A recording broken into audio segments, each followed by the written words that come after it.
can't bring those runners home. So the Yankees got to get better at that. I imagine that would get better with a guy like Stanton in the lineup.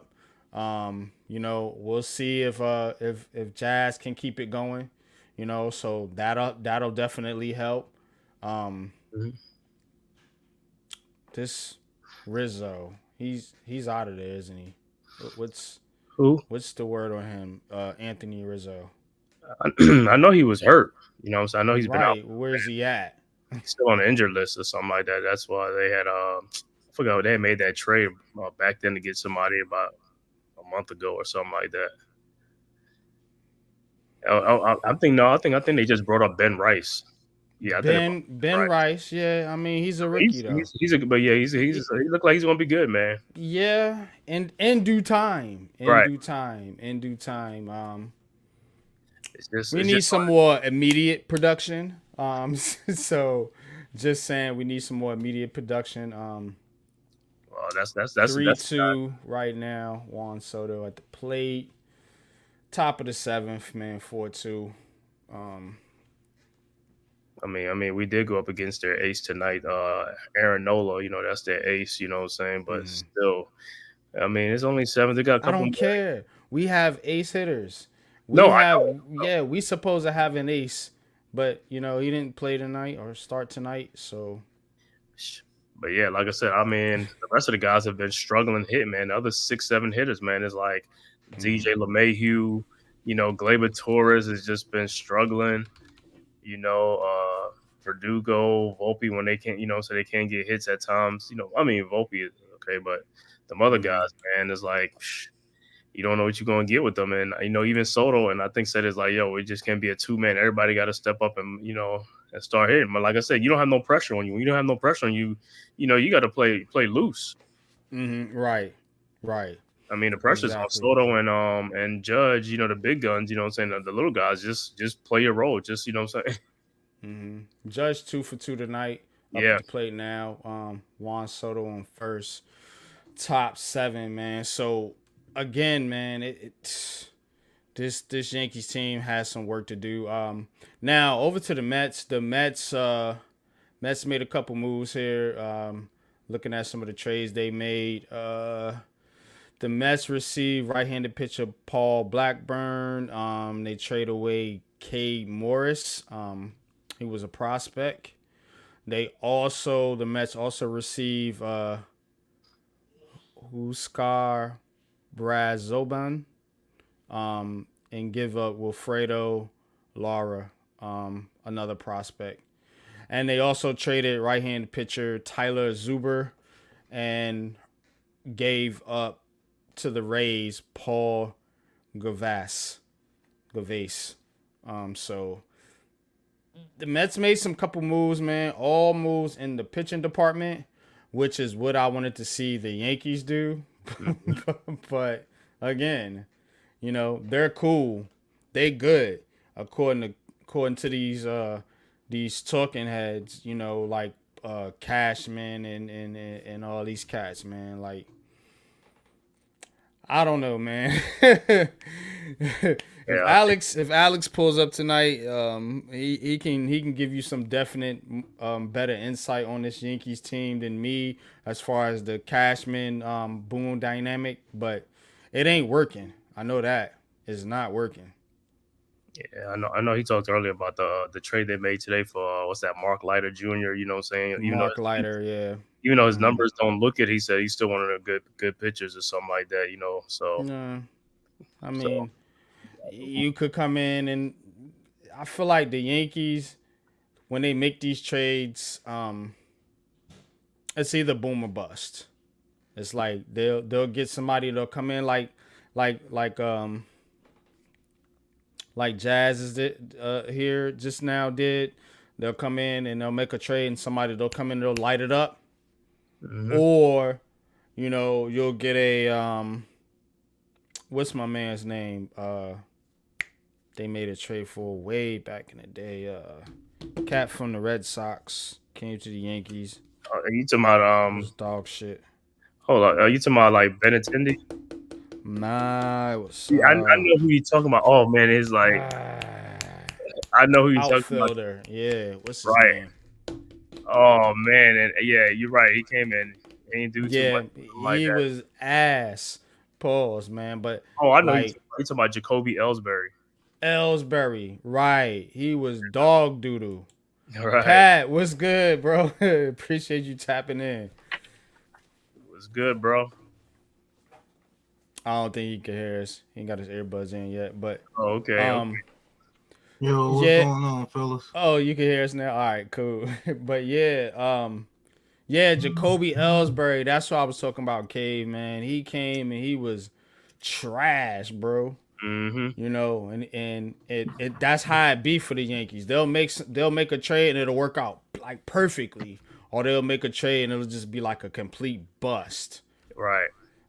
Like it's no in between. So but what's good with you, Pat, man? Appreciate you tapping in, man. What's up on you? What's up with you? Everything going good. Shoot, just got done doing a carpet cleaning job, so I came in and say what's up. I can hear it in your voice, bro. It's like, Yeah. The Big Blue Crew is on the grind, man. We're on the grind, man, to bring you bigger and better things. Pause. But yes, that's what we're here to do, man. So definitely, man. I be at it too, man. I be at it, man. Alex, there he is. My man Alex, just the man I want to talk to. About these goddamn Yankees. Y'all traded for somebody, didn't y'all? Yeah. We traded for what you said, Mark Leiter Jr. Mark Leiter Jr. and then Jazz Chisholm the other day. Jazz Chisholm. Jazz has been tearing. Jazz is nice. Right. Yeah, I don't know about this Mark Leiter Jr. But some of this falls on the Yankees defense too, because I mean the pitchers have been pitching good, and the defense just be making some boneheaded mistakes out in the field, costing games, That's losing true. games. That is true. The defense is not. I mean, the Yankees are they're like a swing and miss team right now. Oh, hold on, Alex and a Padres reliever who's complete. Oh man, we done for the Padres reliever, and he's complete. Oh man, come on! See what I'm saying, man? See what I'm saying? When I took Yankees, this is when I turned into to guys like Miz and people like that. Some of these like want to curse this team out type fans because to me it's the expectations. The Yankees had the most expectations out of any team in New York. Any team that we talk about on this show, the Yankees have the most expectations. Yeah, They are expected to win a championship damn near every season. The Giants ain't like that. The Mets, Nets, Knicks, none of these teams are expected to win a title almost every single year, and damn near every single year since what? Look, I got my World Series What was that 2009 poster back there. 2009 or somewhere around there? was the last time. So again, that is 15 years. I mean, it just looked like the trades we making now is not like the old Steinbrenner. The old Steinbrenner used to get like Jason Giambi. He used to make some big time moves. Like the trades we making now is for like third tier or like guys who won't even move the needle sometimes. You know what I'm saying? It's like, oh man, did he just do it again? Yes, he did. We in the lead now. Chaz Chisholm just left a 3-run home run. Just left the yard. Yeah. I'm a little behind you. Pause on it on the stream.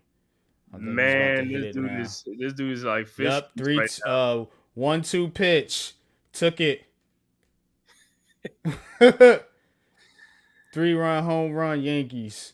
Yankees up. 5-4. Because he was a guy that the Marlins was like they were supposed to build their team around him, Chaz Chisholm and stuff like that. But the Marlins for some reason. See what I'm saying? This the type of cat you need. Somebody that's going to bring a clutch hit, deliver a clutch hit. Somebody again who was on base. Soto, Judge, This is what we talking about. It's when it counts. Your big time hitters get on base. You need somebody that they can't hit home runs every goddamn time you want them to. But hell, Facts. You need a somebody base, to be the RBI guy. right? To have a good sluggo percentage. Mm-hmm. Hey, you need some contact hitters to get guys on base. You know what I'm saying? You know, Right. Who's y'all Torres ain't been leadoff able man? to do it. the leadoff man is It was Volpe. is Volpe. I think it's Volpe. His thing is Yeah. Does he get on base? That's the thing. Volpe's been doing pretty good. You know what I'm saying? But it's after Judge and Soto is the problem. Soto going second, Judge going third. That fourth guy, you need to be your cleanup hitter. Yeah, I was gonna say that's the cleanup man. Yeah, we haven't got that production. I sent you the link, Alex. If you got time, you could jump on the show and give us some more insight. But bro, Torres has been ass. You know what I'm saying? So, Yes, like, he strikes out now. It's fucking, man, that's what I'm talking about. You know what I mean? This guy, Chaz, whatever, he's fucking saving the day right now. Right. I mean, so far we've been we don't want like 2 in a row or something like that. I mean, since we got him. Yeah, 3 in a row. 2 in a row since we got him, but this is the third game. Yeah, we win this one. This will be 3 in a row since the trade. And yeah, man. Mosley, what's good with you, man? Appreciate you tapping in, bro. Says Nets, Mets, Devils, Giants. Yup, I agree with 2 of those. Yeah, what you call it? Like our leadoff hitter, he hasn't been like leadoff hitters in the past where them guys used to get on base like consistently. Let me see who's leading off. Who is leading off? I think it's Volpe today. It's Volpe tonight. Usually it is Volpe. I think they switched it up the other night though, but because I can remember when back in the day that was a big thing, man. Your leadoff guy. Yeah, I think the other night it was Verdugo. Oh, Verdugo, yeah. Yeah, Verdugo. They've been mixing him in there, I thought. Yeah, and then Volpe and the other guys, man. But yeah, man. So, but with this Yankees team, man, it's just now with the Mets. On the other hand, the Metis have been doing pretty well here. Let's take a look and see what's going on here with the Mets real quick.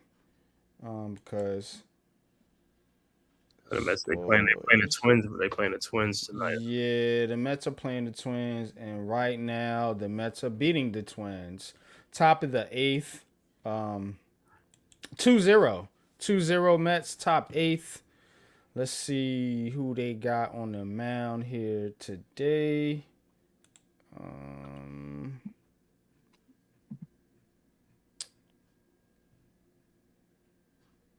So, okay,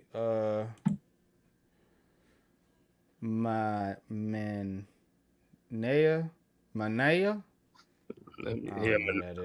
Yeah, Sean Manea. Yeah, I know he's talking about. Yeah, they traded him, right? Yeah, they got him on the mound, pitching pretty good.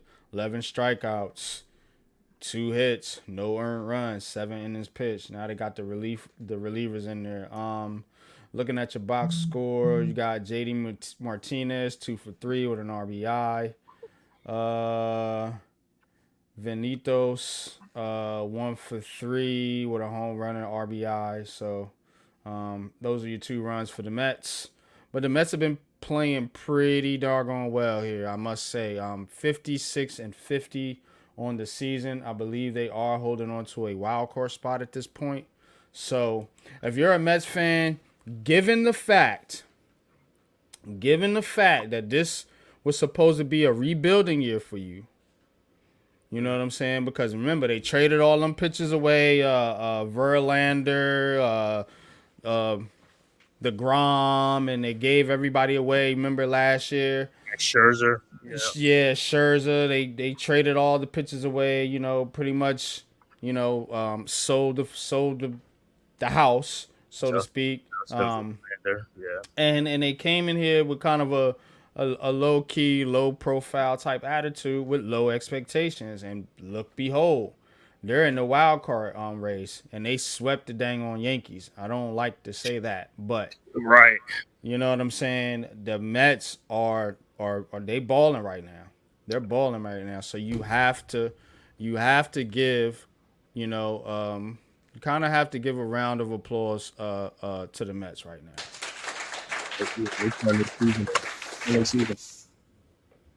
Yeah, man. So, but they made a couple trades for a couple pitches. Don't have much information on those players, guys. I'm not gonna sit up here in front like I know everything. But they made a couple trades for a couple pitchers, and that is something that I do know they desperately needed, man. Some help in that bullpen. But Jay Lay, what's good with you, man? Appreciate you tapping in, bro. Appreciate your support, man. Big Blue Crew in the building. All right, I'm gonna keep an eye on the baseball scores, ladies and gentlemen, and we are going to get into Jets Giants training camp here right now. So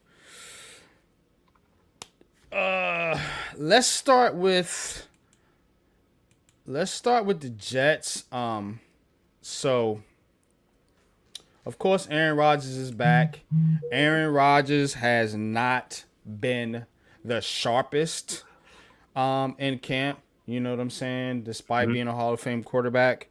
And I mean, he's still trying to get some timing down with some of the receivers. Coming over Mike Williams, some other cats. Of course, he has the rapport with Alan Lazard. Also, Garrett Wilson. Garrett Wilson is legit, man. I'm interested to see where Garrett Wilson is going to take his game. If he can take his game to that Justin Jefferson, Jamar Chase type status. Because dude is good. Dude is pretty good, man. And remember, he been working with some cheeks at QB. Let's just keep it a buck. But quarterbacks make the receiver. Right. Right, Pat. You know what I'm saying? But Zach Wilson's a gunslinger. He was a gunslinger. Yeah, man. But Aaron Rodgers, we all know, is a 10-time better quarterback. You know what I'm saying? I had my unpopular opinion about Aaron Rodgers, but I'm not gonna sit up here and act like that man can't play quarterback. So if he's healthy and he's good to go and he's committed, that's the main thing with Aaron Rodgers is how committed is he? How much does he really want to play with this Jets team and try to win a championship? And how healthy is he? How much does he have in the tank? I can't imagine it be any worse than what the Jets dealt with at quarterback last year. So if he's good to go, I think the Jets gonna have a pretty good season, man. But they're still trying to figure it out, of course, like most every team during training camp. So Aaron Rodgers has had his ups and downs. But one player of note, I don't watch. I can't watch everybody's training camp, guys, man. But I do try to catch news and notes, and it is, what is this guy's name?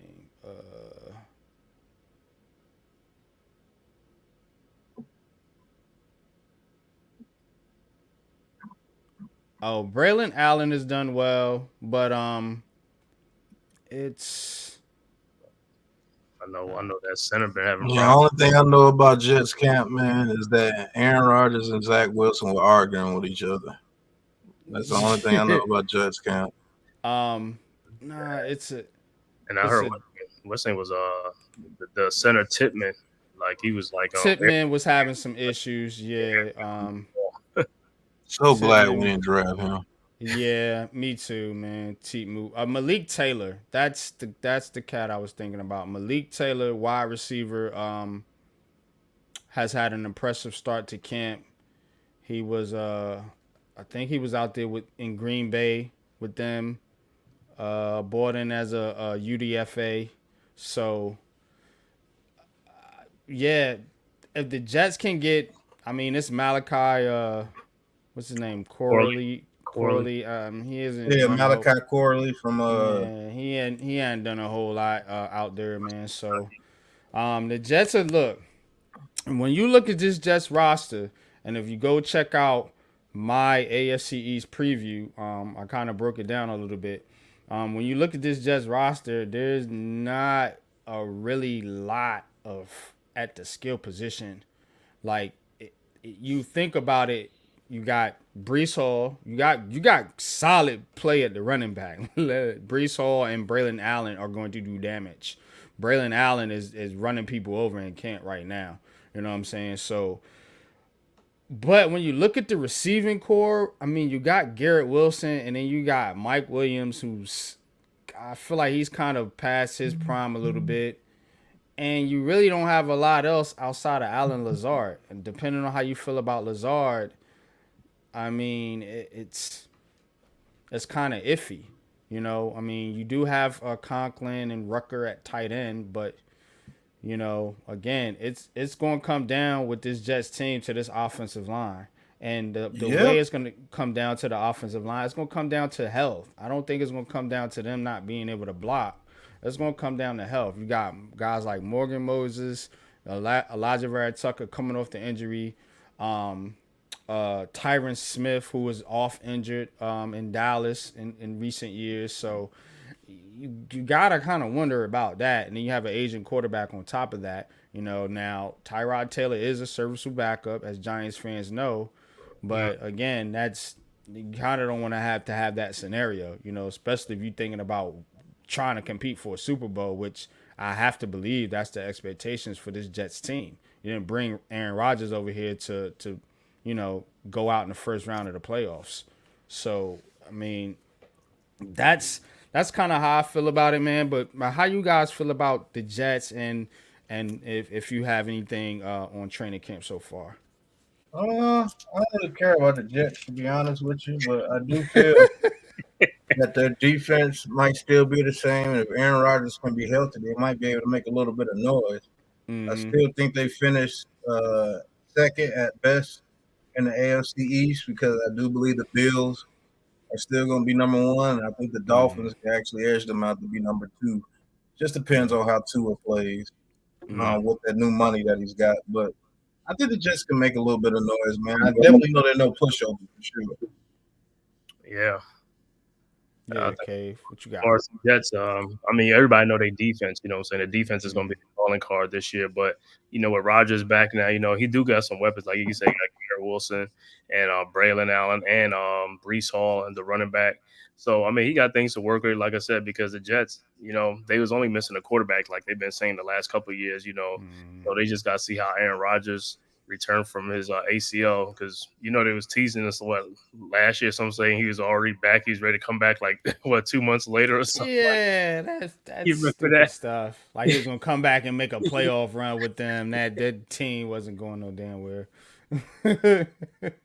But they supposed to be one of the top teams in the AFC East, man. So hey, there's no excuses. You know what I'm saying? They got everything in place, and they're one of the top contenders, supposedly contenders this year. You know what I'm saying, for a Super Bowl run. So we'll see how it pans out. So I mean, they definitely the coach, he's definitely on the hot seat. Salah, you know, so because they have their expectations, they have high expectations this year. Fire.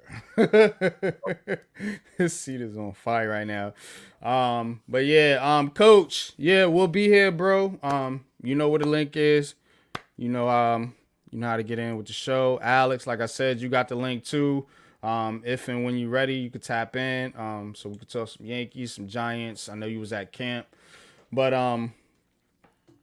yeah, just with the Jets, because I don't get to talk about the Jets much. I mean, we spend a lot of time talking about the Giants and their drama and everything, man. But I just want to say with the Jets is like their offensive line this year. You know, that's the line. That's another thing with their line. Like, you know, how they going? You know, because I think Vera Tucker, he's finally back, but he's been injured a lot the last couple of years. Yeah, you know, he missed most of all the last year, I believe, and he's still coming back. But when he's out there, he's look, if healthy, like I said, the 5 that they're putting out there are solid. They're legit. But health is real key.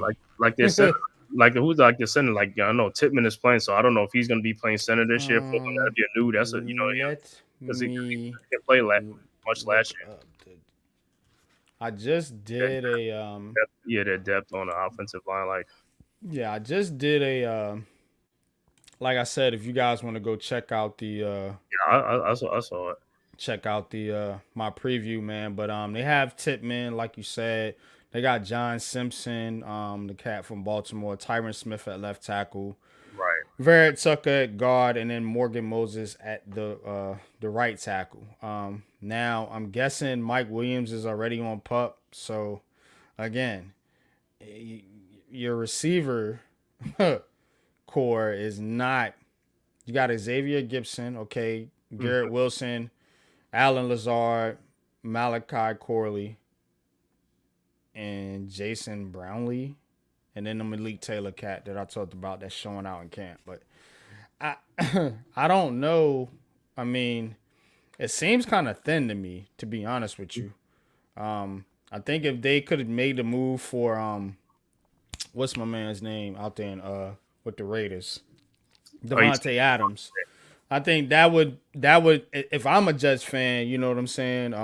That would have made me feel. I don't know if Luca's listening or Buko, but if I was a Jets fan, that would have made me feel more comfortable if they went out and got like a Devontae Adams, because right now, Garrett, like I said, Garrett Wilson is a true number one. He's a stud, man, but he ain't got much else behind him, to be honest with you. And I don't trust Mike Williams, and he's already on pup. That dude stays hurt. Like he might not give you 8 games. Like I don't know, bro. It's gonna be tough for the New York Jets, man. But I'm with Pat. I kind of see it as the Bills division, and I think the Jets and Dolphins, I mean, flip a coin. I think whoever stays healthy the longest, or whoever gets healthy at the right time, I think, because I think both of them teams are gonna have some injuries, problems. I feel like some attrition problems as the season goes along. I think you're definitely gonna have to wonder if they're gonna both make it through the season healthy, and if so, I mean, flip a coin. I think those are two evenly matched teams, but I think the Bills, the continuity, I think they got the best defense.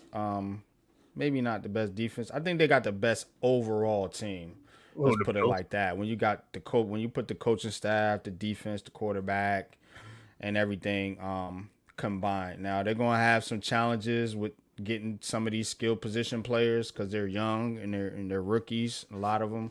They're gonna have some challenges getting them up to speed, but if they do, I think they'll be on top of that division, and it's gonna be up to the Jets and the Dolphins to play catch up. And to me, that's gonna come down to health and quarterback play. But you want more information? Go check out my AFC East preview, and I got the next one coming out this week on the AFC North. I mean West. My bad. But let's get into the New York Football Giants. So, Giants training camp, of course, everybody wants to talk about Daniel Jones and the receivers, Malik Neighbors, man. But I like what I'm seeing from the defense so far. I like what I'm seeing from the defense so far. They have been giving the offensive line fits. Depending on how you want to look at it, you can be scared about the offensive line, or you can be excited about the defensive line. So let's take the positive approach here in this unpopular opinion, and let's just talk good about the defensive line and what we're seeing from this defense and what we're seeing from some of the defensive backs, and more importantly, what we're seeing from guys like Kayvon Thibodeau and Brian Burns out there, from a pass rushing standpoint. Now, another thing that I've been seeing is the cornerback play. I've been particularly paying attention to the cornerback play. I like what I'm seeing from Drew Phillips. I think Drew Phillips is the real deal. I think he's going to be able to come in from day one and hold his own. And I don't have a lot of concern about Drew Phillips or, of course, Deonte Banks. With the rest of these guys, they've been a little up and down, as I may have suspected, because, I mean, they're still getting their footing, getting everything right. Now, seeing where they cut Aaron Robinson, which That was should have happened uh, years ago. an But an okay. obvious cut. Now, cutting him to me takes him out the picture completely, obviously. So, but what we're going to want to see is if they're going to bring in more competition. Now, I know they signed Breon Border. Borders, and I know they got Special Trey team. Hearn and some other cats back there, man. But no real true competition for the number 2 spot. I want to see it. I want to see it. I like Flott, but I ain't sold on Flott going out there week 1 being he giving me Trey Hawkins type vibes. Like he's gonna go out there and get cooked. Like he's not ready. Yes, Well, exactly. you might have a competition for that cornerback two spot with Nick McLeod. I've said this True, months true. ago that I do believe Nick McLeod could be a corner two in this system, and we would be okay.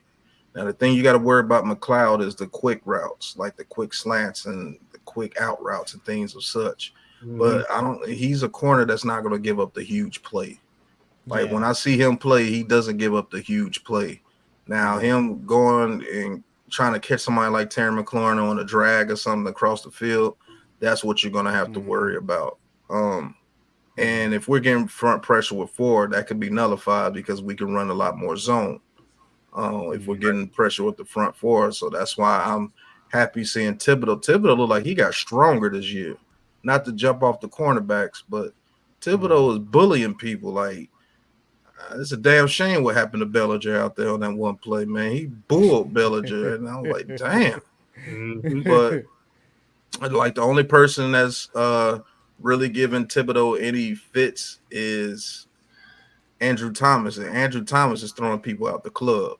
Like he got beat that one time, and Yo, Right. everybody burns, everybody just getting stonewalled. So AT, like, yo, you could bring all these pass rushes over here if you want to, facts. bro. Like, I ain't, I'm not I sweating wish that shit. I wish me and coach was out there to see it up close and personal, because whatever training that dude did after his first year, man, was amazing. Like he turned into an Get absolute that shit to monster. Evan Neal, bro. Like, what the Yo, fuck? but you heard like the Giants is trying to change something about him, and he's like, nah, you know what I'm saying? Because yo, he's a great offensive lineman from Georgia, and that's another thing. We gotta get some more Georgia offensive linemen, man. Them guys from Georgia be like balling. Stay away from Alabama. That's all I'm Right, gonna Yeah, say. don't take no Alabama, don't take no Miami or anybody like that, man. right.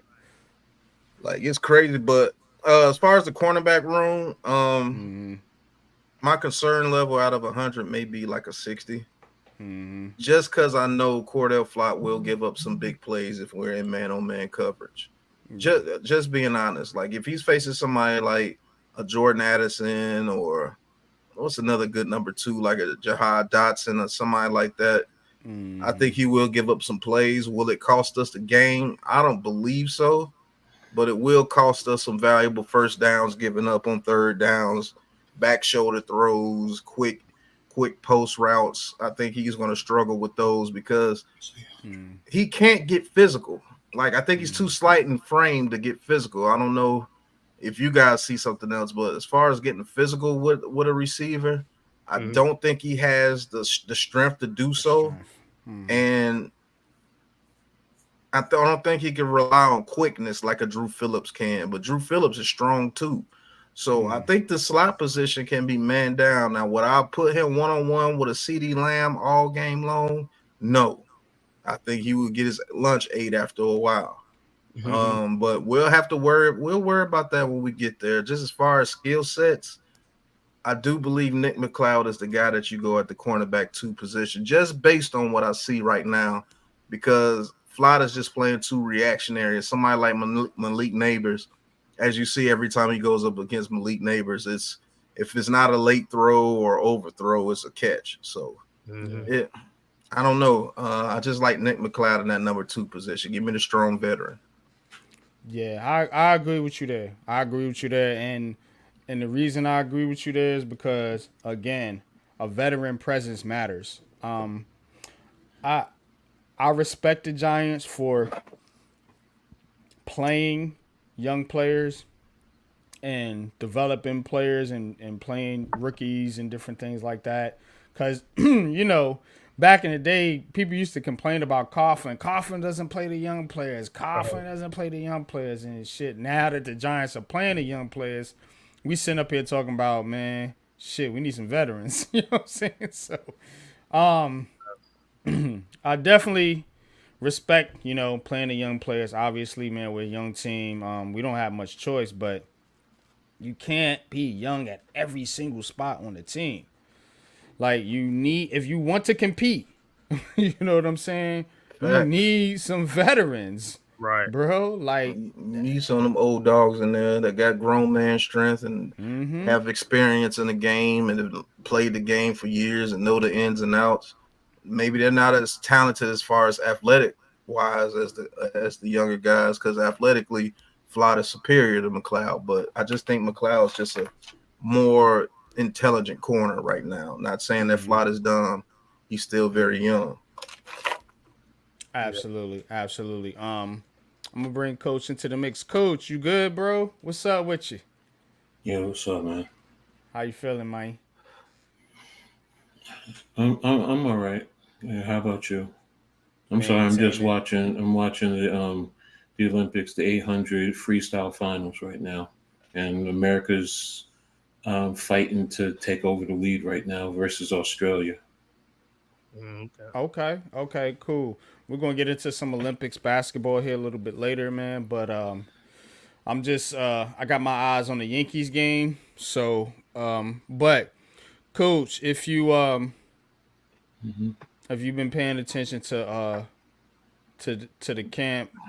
Um, I'm just trying give me to. a just It's just that everything I get is all negative, and Facts. it's hard to tap in and want to be involved and just get reports when, and I'm not just talking about fans, I'm even talking about reporters. Mm-hmm. And you go to right. the national media, and I just saw something where was it on I think the NFL network, good Hmm. morning or whatever, good morning football, and they were talking something about, are you in or out on Daniel Jones, and they just lambasted, Dog them. and I'm just like, I Matthew mean, Beck. I'm not saying Daniel Jones is all that, but what I'm getting at is the energy that's coming out towards the Giants, just like we're the worst team to ever play football. Not just that we're bad this team year, it's just like we're the worst team ever to have put on play professional football. And for me, that's why I kind of disassociate myself. I'm just waiting until at least I could see preseason games and just make my own assessment. I'm not trying to go off of anybody else's. I'm just trying to determine myself and then go from there. Because like I said, I don't hear a lot of Okay, Malik Neighbors making some catches, and I saw one clip where Jalen Hite got separation on McLeod on an out route. But you know, is there any more positives coming from the camp? I No, mean, well, that's what we're here to talk about. You know what I'm saying? So, again, you know, you have Brian Burns looking pretty good. You have Javarius Owens, one of the young safeties, has been out there making plays. okay, Um, you have you have guys like Kayvon Thibodeau, as Pat mentioned, who seems to have gotten stronger, who seems to have um, you know, developed as far as like pass rush is concerned. You know what I'm saying? You have Andrew Thomas still holding down the line. From what I've seen, and I asked Alex this, who's been at camp. hmm He said that like the first and third team line, I mean the second and third team lines have struggled a little bit, but the first team line has been okay. You know what I'm saying? And now you're bringing in Van Roten, so I hmm really want to see what this line can, what this offensive line to do. So I'm not as discouraged about the offensive line as some people are. I think they'll be solid actually. Just from what I've seen, you're not getting the jailbreak, and I think I heard P Dot and them talk about it.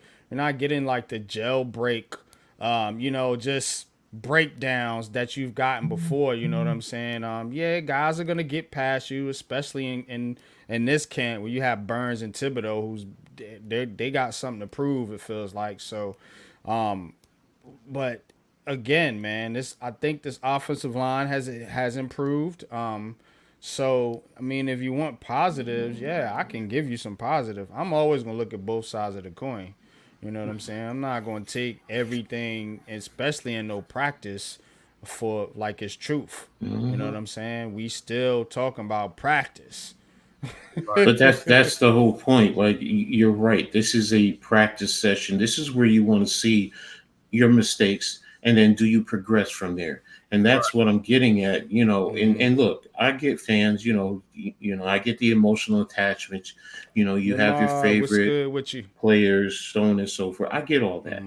But there still is a level of progression that you want to at least see. I mean, every time I turn around with Daniel Jones, he's overthrowing somebody. What about some good passes? Are you telling me that every pass is terrible? That's what they want you to believe, Coach. I mean, I'm not going to believe that. I'm just saying, why are you putting that out there? Because then, you know what? Yeah, I know why they put it out there because it gears it towards their narrative. So at least be fair. That's all I'm looking for. Be fair. If you're going to be critical, then you gotta put some positivity out there also.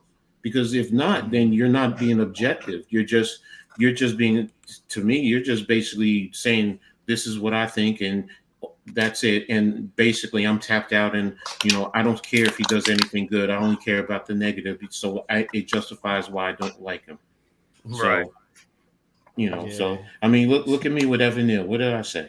I said it's hard for me to justify, and y'all know, but I'm about the team. I want this team to be successful, and if it means Evan Neal goes to the bench, okay, Evan Neal, you go to the bench. If we're going to win, then you go to the bench, bro, because in the end, that's what it's about, and then that's as a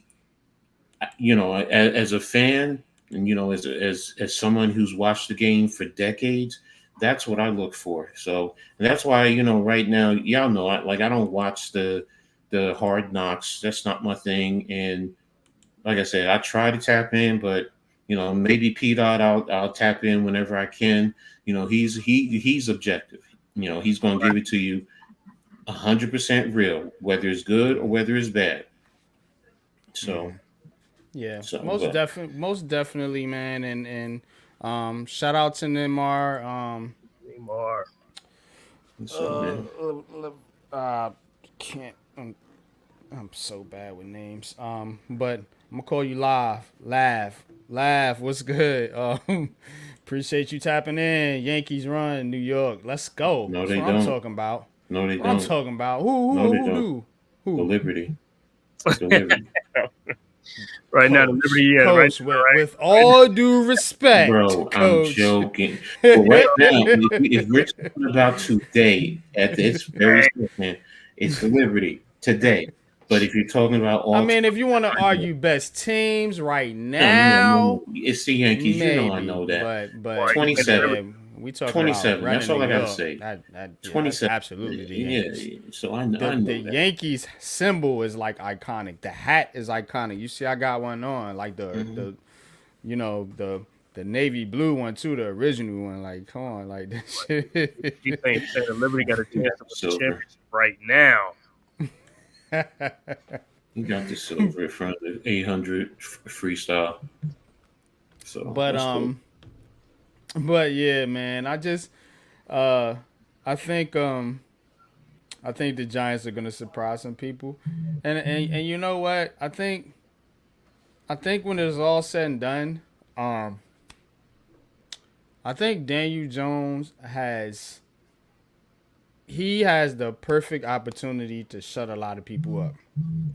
And I mean, we could talk about offensive line this and defense and whatever else have you, and circumstances that may come into the Giants actually winning games. But bro, when you have a legit, as long as this dude stays healthy, you have a legit number one receiver out there. you is no fucking reason why you shouldn't put up numbers. And you're going to be able to get Malik Neighbors the football. There's Lou. So there's no reason. What's good, bro? Hold up. I was There's listening no. while I was driving back. I got you. Let me land the plane real quick before I lose my train of thought. So there's no reason why Daniel Jones should not put up decent fucking numbers this year. As long as Neighbors is out there, Phenomenal numbers. I think you good to go. So Daniel Jones, you got the perfect opportunity to shut a lot of fucking people up this year. And I hope you fucking do it.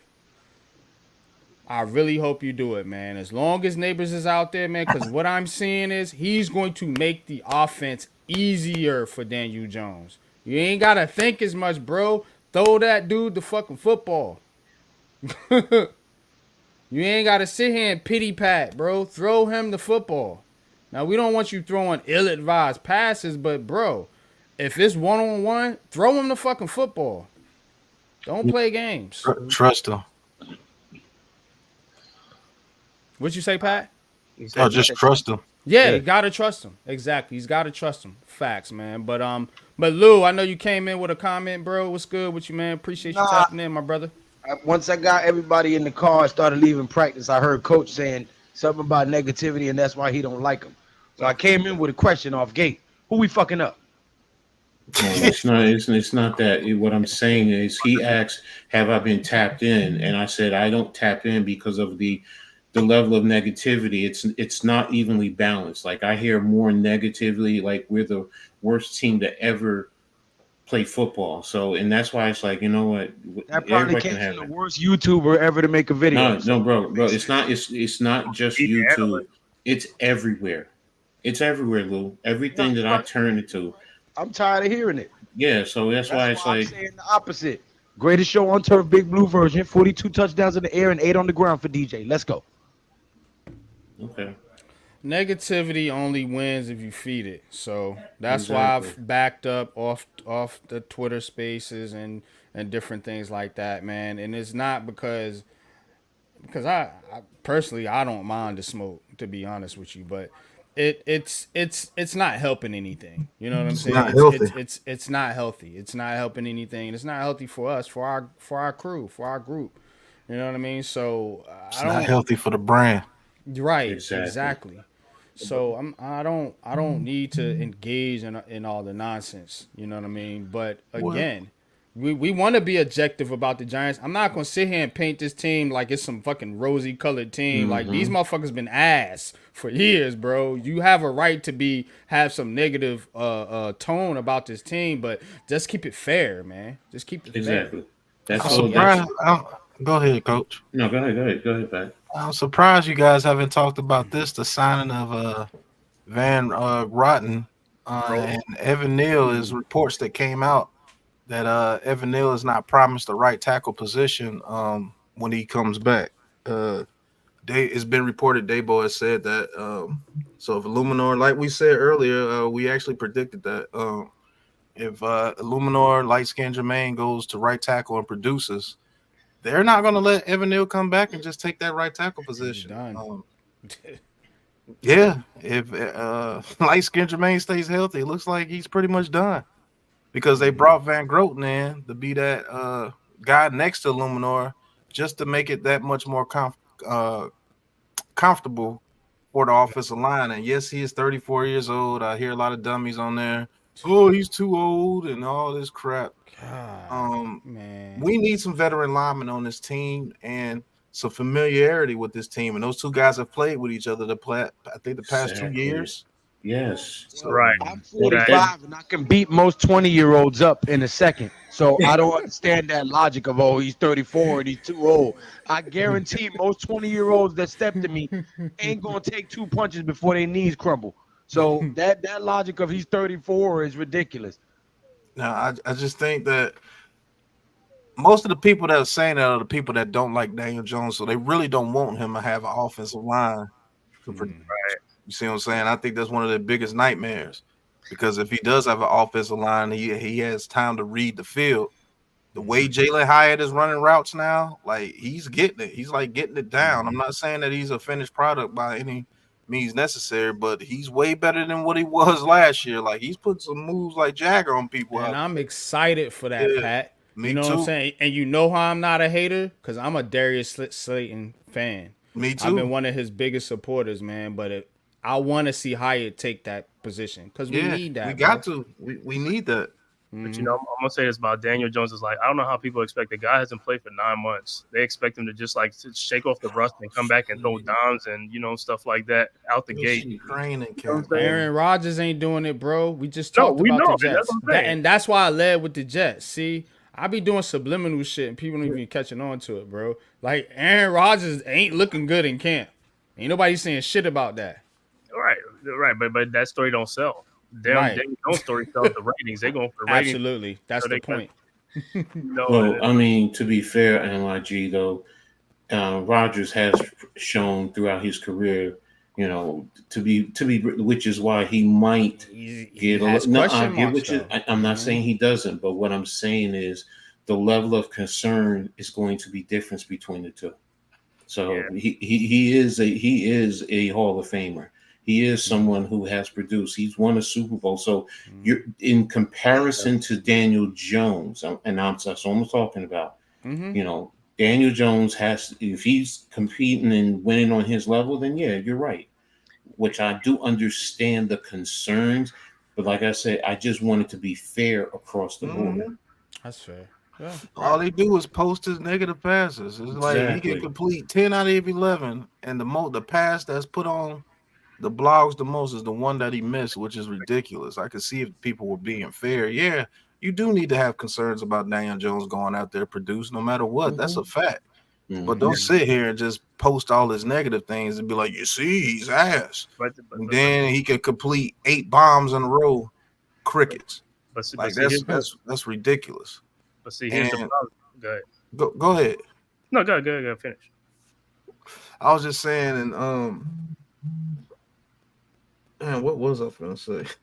So they posted so Chase Daniels posts they post somebody's counting interceptions in camp. Some one of these as what Pizzle says, one of these geeks. So it says Caleb Williams 2, Josh Allen 6, Lamar Jackson 7, Justin Fields 3, Deshaun Watson 2, Brock Purdy 5, Bo Nix 4. So Chase Daniel says, "Oh my God, Brock Purdy threw 3 interceptions at practice. Who cares?" This is the same guy who reported that Daniel Jones added too much muscle to his frame or some stupid shit like that I seen on Patricia Trainer's post. But this is what I'm talking about. It all the narrative always changes when it's Daniel Jones.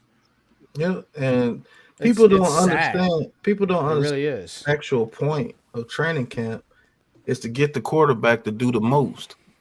Find out what you can't do. Find out if you can throw the ball between 3 people and hit your receiver. And if you can't do that, okay, we're not going to do that in the regular season. You got to know your weaknesses in order to make yourself stronger. And that's what training camp is for. That's what I would do. Okay, let's see if you can fit that ball in there. Oh, well, looks like you can't do it, sir. So we go do that in the season. It also allows you to see if you throw a ball like that in the regular. It allows you to see what your overall what your offense or defense is able to do with specific plays, like you're saying, Pat. If you have to pull it out of the playbook completely, you pull it out. If you see that, you know what, with a little bit more practice, then they can get it, then that's fine. That's fine. But you're 100% right. This is where you work on the techniques, you work on the continuity. I know NYG. Oh no! These dudes is ass. I'm sorry. Oh my God! These dudes is crap. Defensive again. The defensive. Oh, this is what always happens. But the thing with Daniel Jones that I don't like is how they always comparing him to other quarterbacks who played on a lot of great teams. That's what the Daniel Jones teams have been ass the whole time he's been in the NFL, and they want to compare him bro. Aaron Rodgers and all these other guys, and also it's like those guys played with a lot of great teams. They had a lot of great teams they played with. You know what I'm saying? It's like you can't compare them. You cannot compare them. Just compare them to quarterbacks that had ass offensive lines their whole career. Saying. Right. Like the only quarterback that I know that balled that had a situation like that was Andrew Luck, and he had to retire because he kept getting hit. He had to retire at a young age. So, and you ask them all these other quarterbacks, if you ask them during their career, did they have the best like talent level? Did their talent skill players? Yep. Did they have Hall of Fame players? Yep. Did they have a good offensive line? Yep. Did they have like a top 10 offensive line? Yep. And then a lot of them had the defenses behind them. Right, but if you're going to tell me like they had the 30th ranked offensive line their whole career with no weapons and no nothing, and they succeed, yo, show me that person who's in the Hall of Fame. Let me see that person. What's good, Mosley, Nimar, Tommy, Leaf? What's good, man? I see y'all in the chat. Appreciate y'all tapping in. But look, man, with this Giants team, man, you know, I just want to see some progress, especially from this offense. Now, I know, Pat, you was talking about Daboll calling the plays. I watched the video. Good video, man. Y'all go watch that. Yeah, I saw him. Good. I think it is in the best interest for Brian Daboll to call plays because guess what? If you're going to make your way here in New York, you got to do it your way.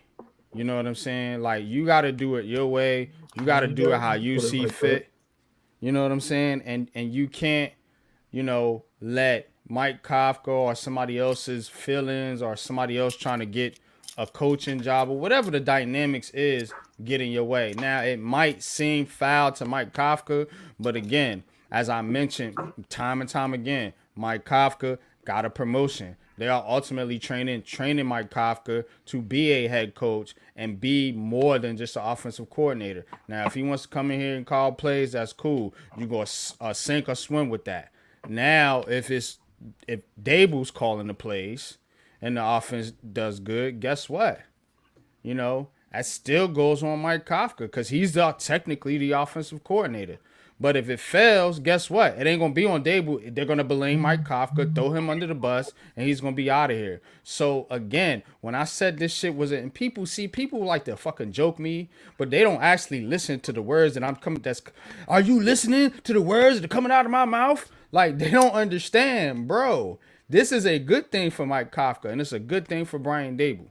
You know what I'm saying? Because if it goes well, guess what? They all win. And if it fails, guess what? It's going to fail regardless, and there's going to be questions, and 9 times out of 10, Kafka's going to be out of here, and Daboll might be too. Who knows? You know, I don't think it's going to go down like that, but who knows? The way this fucking crazy-ass town is with these sports as long teams. as it's not an absolute shit show for the whole year, I don't think anybody goes anywhere, to be honest with you. Now, Kafka may leave because I believe that relationship between him and Daboll is on very thin ice. And believe it or not, you're not seeing Kafka anywhere. And I just believe that they're like, hey, look, we're going to train you to be a head coach. If we do a good job, you'll get a head coaching job. We get our 2 third-round compensatory picks for you, basically. Basically, yeah. Yeah, I agree with that, man. I think get 2 for like what's the name for Bruce? What's Bryce? Yeah, Brandon. If we have a good season this year, he won't be here either. He'll be a GM somewhere. So you get that's gonna suck though. That's gonna suck. Appreciate you, man. Thanks for tapping in, man. Thanks for supporting the show. But sorry to change subject in YG, but the Yankees blew it. Yeah, man, that's what I'm talking about. That's exactly why I was saying what I was saying earlier. Like, this team is fucking ass, man. The defense costing them the game. I'm sick of them, bro. Well, I want to tell you guys something. For those of you who haven't been watching and don't know, Giants going 11-6. DJ is going to throw 42 touchdowns. He's going to run for 8. And we're going to be the greatest show on turf, Big Blue version. You heard? I'm back on my bullshit. Shit. Oh, my God. Here we go. See what I'm saying? Bases loaded. You can't get one fucking out, man. Did he get out of it? You can't get one fucking out. He got out of it. Of course. What's the score? 5-5. But they almost lost. They almost lost on this one. He almost blew the guy. He almost fucking dropped it. He almost made an error. Right. They was winning 5-4. They blew the lead. On the See, serious, where is Mariano Rivera? Where the fuck is Mariano Rivera? Nigga I'm so retired sick and of- on the beach. I Man, know. what you I'm mean? so sick of this fucking Clay Holmes and Aroldis Chapman's and all these fucking goofy ass closers, man. I need Rivera in there. on Can't the get 3 serious out. note, God damn, this bro. is my son's first year in pads, right? I've been coaching him in flag football for 2.5 years. First year in pads. Today was the first padded practice. Well, yesterday was the first padded practice. Today was the first padded practice where they hit. Mind you, my son's first time playing in pads or tackling. Everything has been flagged. We line up to do drills. Kid is a little bit bigger than my son. They're the same height, but he's a little, stocky. Blows my son up. Okay. My son gets up, looks at me, looks at the kid, claps his hand and lines back up. Coach is like, it ain't your turn. Go to the back of the line. He's like, no, I want to go again. I'm like, yeah, that's my boy. That's my boy. Like, oh, you got me that first time. Now I know what we doing. Come on, line back up. I'm like, yeah, that's my boy. That's my motherfucking boy. I'm telling you. Yes, sir. That's great, man. That's what you want. That competition. Absolutely, man. Absolutely. You already know, man.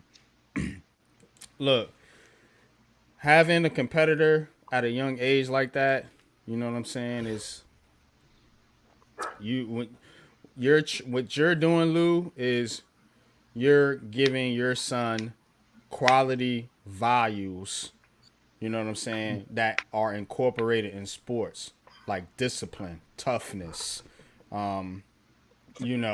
teamwork. Perseverance. Yes, Get different up and things try like that. again. Life's gonna knock you down sometimes. You gotta get up and keep trucking. Absolutely. Absolutely. So, I always salute you, bro. You know what I'm saying? You and your sons, man. Facts, man. I appreciate That's you, what's up. brother. You already know, bro. It let me know, because you know your child, right? But there's certain parts of them you don't see. Yeah. When they're at school and stuff happens and you're at work or whatever, you can only go off what you hear, but seeing him get hit with the ball like that and then get back up like, no, come on, we ain't done. No, come on, my turn. All right, yeah, that's my boy. Appreciate it, man. But I did say the bad. Now I'm gonna say the good. That boy running a 40-yard dash. Coach, my son running a 40-yard dash in 4.9 at 9 years old, bro. Wow. Yeah, that's ridiculous. At 9 years old? What type of surface? Huh? What type of surface? That's grass, regular grass. It's an elementary school.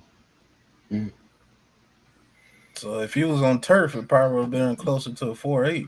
I mean, but he ain't never ran with all of that stuff on. No, So I I'm got like, you. if I can get him to do it more often, that'll increase. That'll get shorter and shorter as he gets older and his legs get stronger. Yeah, because he'll drop them pads off like Piccolo and be fast as hell. That 4.9 will turn into a 4.7 because he's running with all them pads on at 4.9 at 9 years old. That's ridiculous. These dudes, man.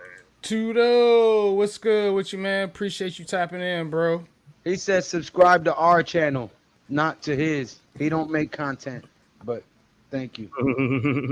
Who don't make content? Tudo. All he gonna do is get deleted off Tudo's page. Bro. At Tudo. Right. But yeah, what's good, man? Ghost, what's good, Ghost? Appreciate you Ghost tapping in, dog. bro. Oh, But yeah, man. Any more thoughts on Giants training camp, man? Before we switch topics, man, we're gonna talk some basketball. When everybody get their Giants thoughts out right now. well, let me get mine in. Before we change the subject, go ahead. I told y'all a couple days ago, and I'm not talking about y'all on the panel. I'm talking about the viewers. I told y'all a couple days ago in my short video that the Giants were signing Greg Von Ratten. Oh, no, he's just there for a workout, all in my comment section. Y'all Right. want to go back and redress that comment y'all put in my section? It's just a workout. I told you guys Wink was going to be the DC. I told you guys we were signing Adoree Jackson a week and a half before we signed him. I told you guys David was going to be the coach. Told you guys Neighbors was coming here. John Michael Smith, Deontay Banks. Y'all better start listening. I told y'all the last 14 boxing matches who was going to win. Matter of fact, I'm putting a video out tomorrow about the Crawford and Madrimar fight. So if you're a gambler, you want to keep posted tomorrow so you can hear my breakdown of the Terrence Crawford and Madrimar fight, and you might make you some bread. But the Giants is going to stomp the shit out of a whole lot of people this year. I'm going to keep my piece short because I know NYG got to keep his show moving. But 11-6 back on my bullshit. Let's go. Oh, and we coming to Green Bay to show out on y'all during the draft, Leaf. That Chiefs hat off, man. Yeah, Leaf. Yeah. Yeah. Man, Turn the man, camera with off. the cheese. Turn the With camera the off. cheese. With the cheese. Listen, Lou, whatever dream you had, look, I ain't gonna lie. Listen, it's doctors that prescribe these type of things, man, for a reason, bro. Do not fool yourself into thinking that the Giants. Hey, hold on. Didn't we beat you last year? Yo, With Tommy DeVito? Pat, y'all did. Yeah, you're right about it, Pat. Y'all did. Listen, shout out to the Blue fellas, but listen, I don't want y'all to even remotely believe that y'all gonna duplicate anything that y'all did in the past. Hey, didn't we beat y'all twice to go to the Super Bowl and win? Hold on. I want Like I said, this the only Wait, time I'm gonna say this one more time so Pat can hear. I don't want you to believe that y'all gonna duplicate anything that y'all did in the past. But we just beat you last year. Hold on. Definitely cannot believe that y'all gonna duplicate anything because you don't got Favre nor Aaron Rodgers. That's not a problem for us because the thing is, we graduated 2 Hall of Fame quarterbacks and now we about to graduate a 3rd. Meanwhile, we beat Favre to go to the Super Bowl and we beat Rodgers to go to the Super Bowl. So until y'all beat the Giants to go to the Super Bowl, we got you. I think we can beat Jordan Love to go to the Super Bowl. Listen, Lou. Listen. With all due respect, Lou, Pat, even a broken clock is dead at least 2 times a day. That's fine. That's basically Eli. That's basically Eli. That's basically Eli's career in a nutshell. But I ain't gonna get top 10 in every major quarterback statistic. Why is every at the end of his career? Why is every He's time that top clock 10. broken, it's against the Packers though? Why is that? Yeah, right. like I said. What's wrong with y'all? Even a broken clock. Even a If we broken so clock trash, is right. what's wrong with y'all? Even a broken clock is right at least 2 times a day, bro. I'm It just happened saying. not once but twice, and then the timeline got cut off. These are We caught bickering. We caught Odell Beckham on a boat, and we all seen what happened. Everybody was up here when Yeah, y'all got lucky that time. Y'all got fucking lucky. That's the outlier. That is the outlier. Blew out that game. Us beating y'all isn't the outlier. Us losing in that 2016 game is the outlier. That's the outlier. Us beating you if you want to call it an outlier, is legit, that's bro. fine. If you want to call it an outlier, that's fine. I just call it destiny. That's what I just refer to it as. So how we beat you 2 times back to back in the last 2 regular seasons, where everybody calling the Giants dog shit, Yeah, and then we you beat the y'all season 2 before. times. Yeah. 2 times. We beat you, one with Rodgers and one with your brand new spanking quarterback. He got his ass whooped too. So now again, and we beat you when it counts the most in the playoffs. Y'all got a can't 2-game fuck with winning us. streak against y'all. When the Y'all last time can't y'all fuck with beat us. The NFC Championship, not Just just the saying, bro. playoffs, the championship, Yeah. the NFC Championship. Listen, y'all beat Favre in the NFC Championship. Y'all beat A-Rod in the divisional Both round. of the Hall of Fame That's quarterbacks. right. We beat both of them. Yeah. Listen, hey.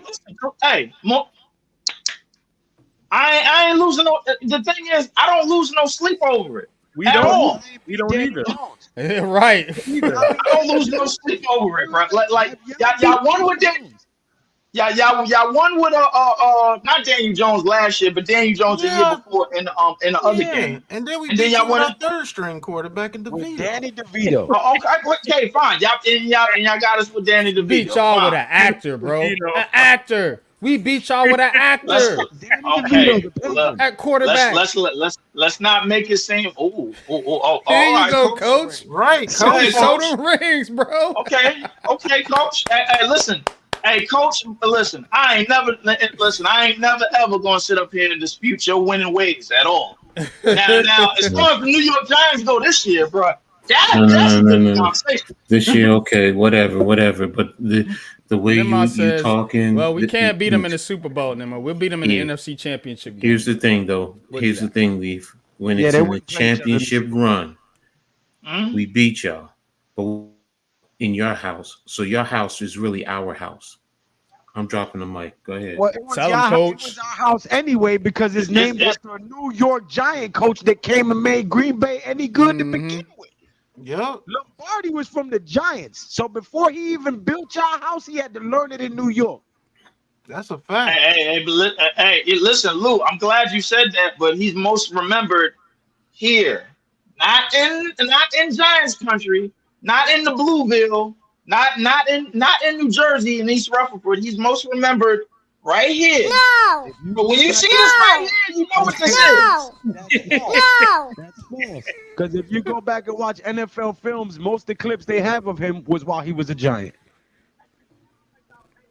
Nah, that's definitely not. But not even to speak on the 2 Super Bowl runs we ran through, y'all. Y'all haven't beat us in the regular season in the past. When's the last time y'all beat us? we ain't talking to the Packers. Last time we beat y'all in the regular season, that was the season that we ran into San Francisco in the divisional. Like I we've think been the beating last y'all, time but y'all beat us is when we went to the Super Bowl. That we came back and beat y'all in the divisional round with Aaron Rodgers. I think that's the last time y'all beat us in the regular season. So I like you, Leaf, but your stance against us doesn't mean anything to us because you haven't beat us. all right, just okay, all right. I'm gonna just end this by saying this: our all-time record against the New York Giants 2019. is Thank you, Alex. our all-time record against the New York Giants is 34-28-2.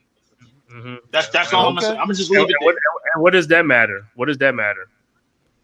That means That they means beat us most more of the times than they time- lost. No, I know, but I mean, what is Hey, basically, that's basically what it A means. lot of Dave. those was So, in the I mean, if you- 20s and 30s. Let's I know, keep it a buck. No, bro. it wasn't. Mhm. Yeah, No, it wasn't. That was No, it wasn't. A lot of it was in the previous decade, bro. We only played y'all twice in this decade. Like let's just be fair. No, We only most played of each other every most of 4 years. those wins, Haven't Leaf, beat us were in 5 years of that decade. Well, I most don't, of those I don't know most who of you those- are. most I of don't know those who this wins- is. Is this who Most is of this? those wins Who are you? came The at the autism hands boy? of 2 of our Hall of Fame I don't know. quarterbacks. No. I'll give you this. Y'all mad? Moderator wrenches are only given to people that we know for real. Yeah. I'll give I y'all know that this, person. Leaf. Y'all have had quarterbacks out of the last 60 years. 3 of them have played at least 40 of them with Bart Starr, Rodgers, and Favre. I'll give y'all that. Y'all put out quarterbacks like a motherfucker, and Jordan Love is well on his way. And I ain't gonna front. Brett Favre is one of my favorite all-time quarterbacks. Facts. Yeah, But I ain't gonna shit on Green Bay now. But when it comes now, you know. when it comes to the nitty-gritty, y'all really can't mess with us when it comes to actual winning, when it comes to winning time, when it all chips are on the line. You can't beat us. It's a proven fact. I don't know what it is. Am I lying? Am I lying? We only got 4 Super Bowls, but in terms of y'all We only versus got 4. us, hey, apiece. I guess we both sit in the same boat. We both sit in the same table since 19 for But over the 100 thing years. is, Man. with It our is what it Super is. Bowl, when the with last our time y'all Super won? Bowls, we beat you to get to Super Bowls. You don't beat us to get the Super Bowls. You lose to us. But when was y'all That's last? the We're talking difference. about basketball now. Our last Super Bowl 2011. Ah. Yeah, and y'all beat Wait a Pittsburgh. minute. I Y'all tried got to save you, man. 4. If I'm not mistaken, we got 4. Yeah, they got. I mean, the Favre first We got part either one, is- got Rodgers got we either one. got 4 or 5. Yeah. I think Bart Starr got 2, right? No, Either y'all because got 3 or got 4. here's the thing. They were winning before the Super Bowl, before the merger. They won the year before the Super Bowl. It was the NFL championship. So that's why I'm trying to remember. I know they got the first two. Right. Yeah, We they got got the the first first two, and two. they got four. We got the first two. We got 96 and we got 2010. Y'all got 96, 67, 68, 97, and 2011. Y'all got four. Okay, you got four. You got four. Yeah. Okay. Mhm. Okay. Yeah, because Bart Starr got the first two. Mm-hmm. No, I remember Bart's story. They started in 57 was the Super Bowls, right?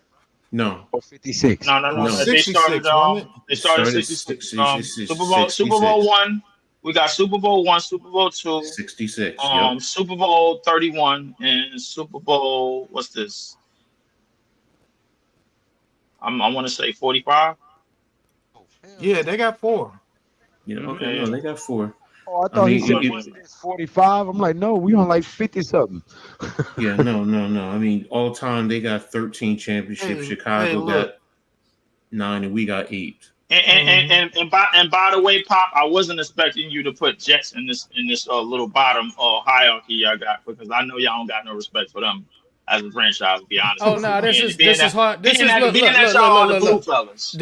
This is harder. This is harder the city. So I make it a point to talk about all the New York City area teams. I'm gonna always stay true to my format. Now, again, a lot of people got the Jets as one of the Super Bowl favorites. So you can shit on them if you want to. The media is not shitting on them. They think they're a good fucking team. And when you look at their roster, they actually do have a good team. Nah, when you look at their roster, they actually do have a good team. Now, we always know the Jets always seem to fuck it up. That's kind of the running joke. But on paper, big time accident waiting to happen. Yeah, on paper though, they got a legit fucking team, bro. I'm not gonna hold you. If Aaron Rodgers shows out, that team is going to be dangerous. If Aaron Rodgers just plays half the way he was in Green Bay, they're going to be a problem in the AFC.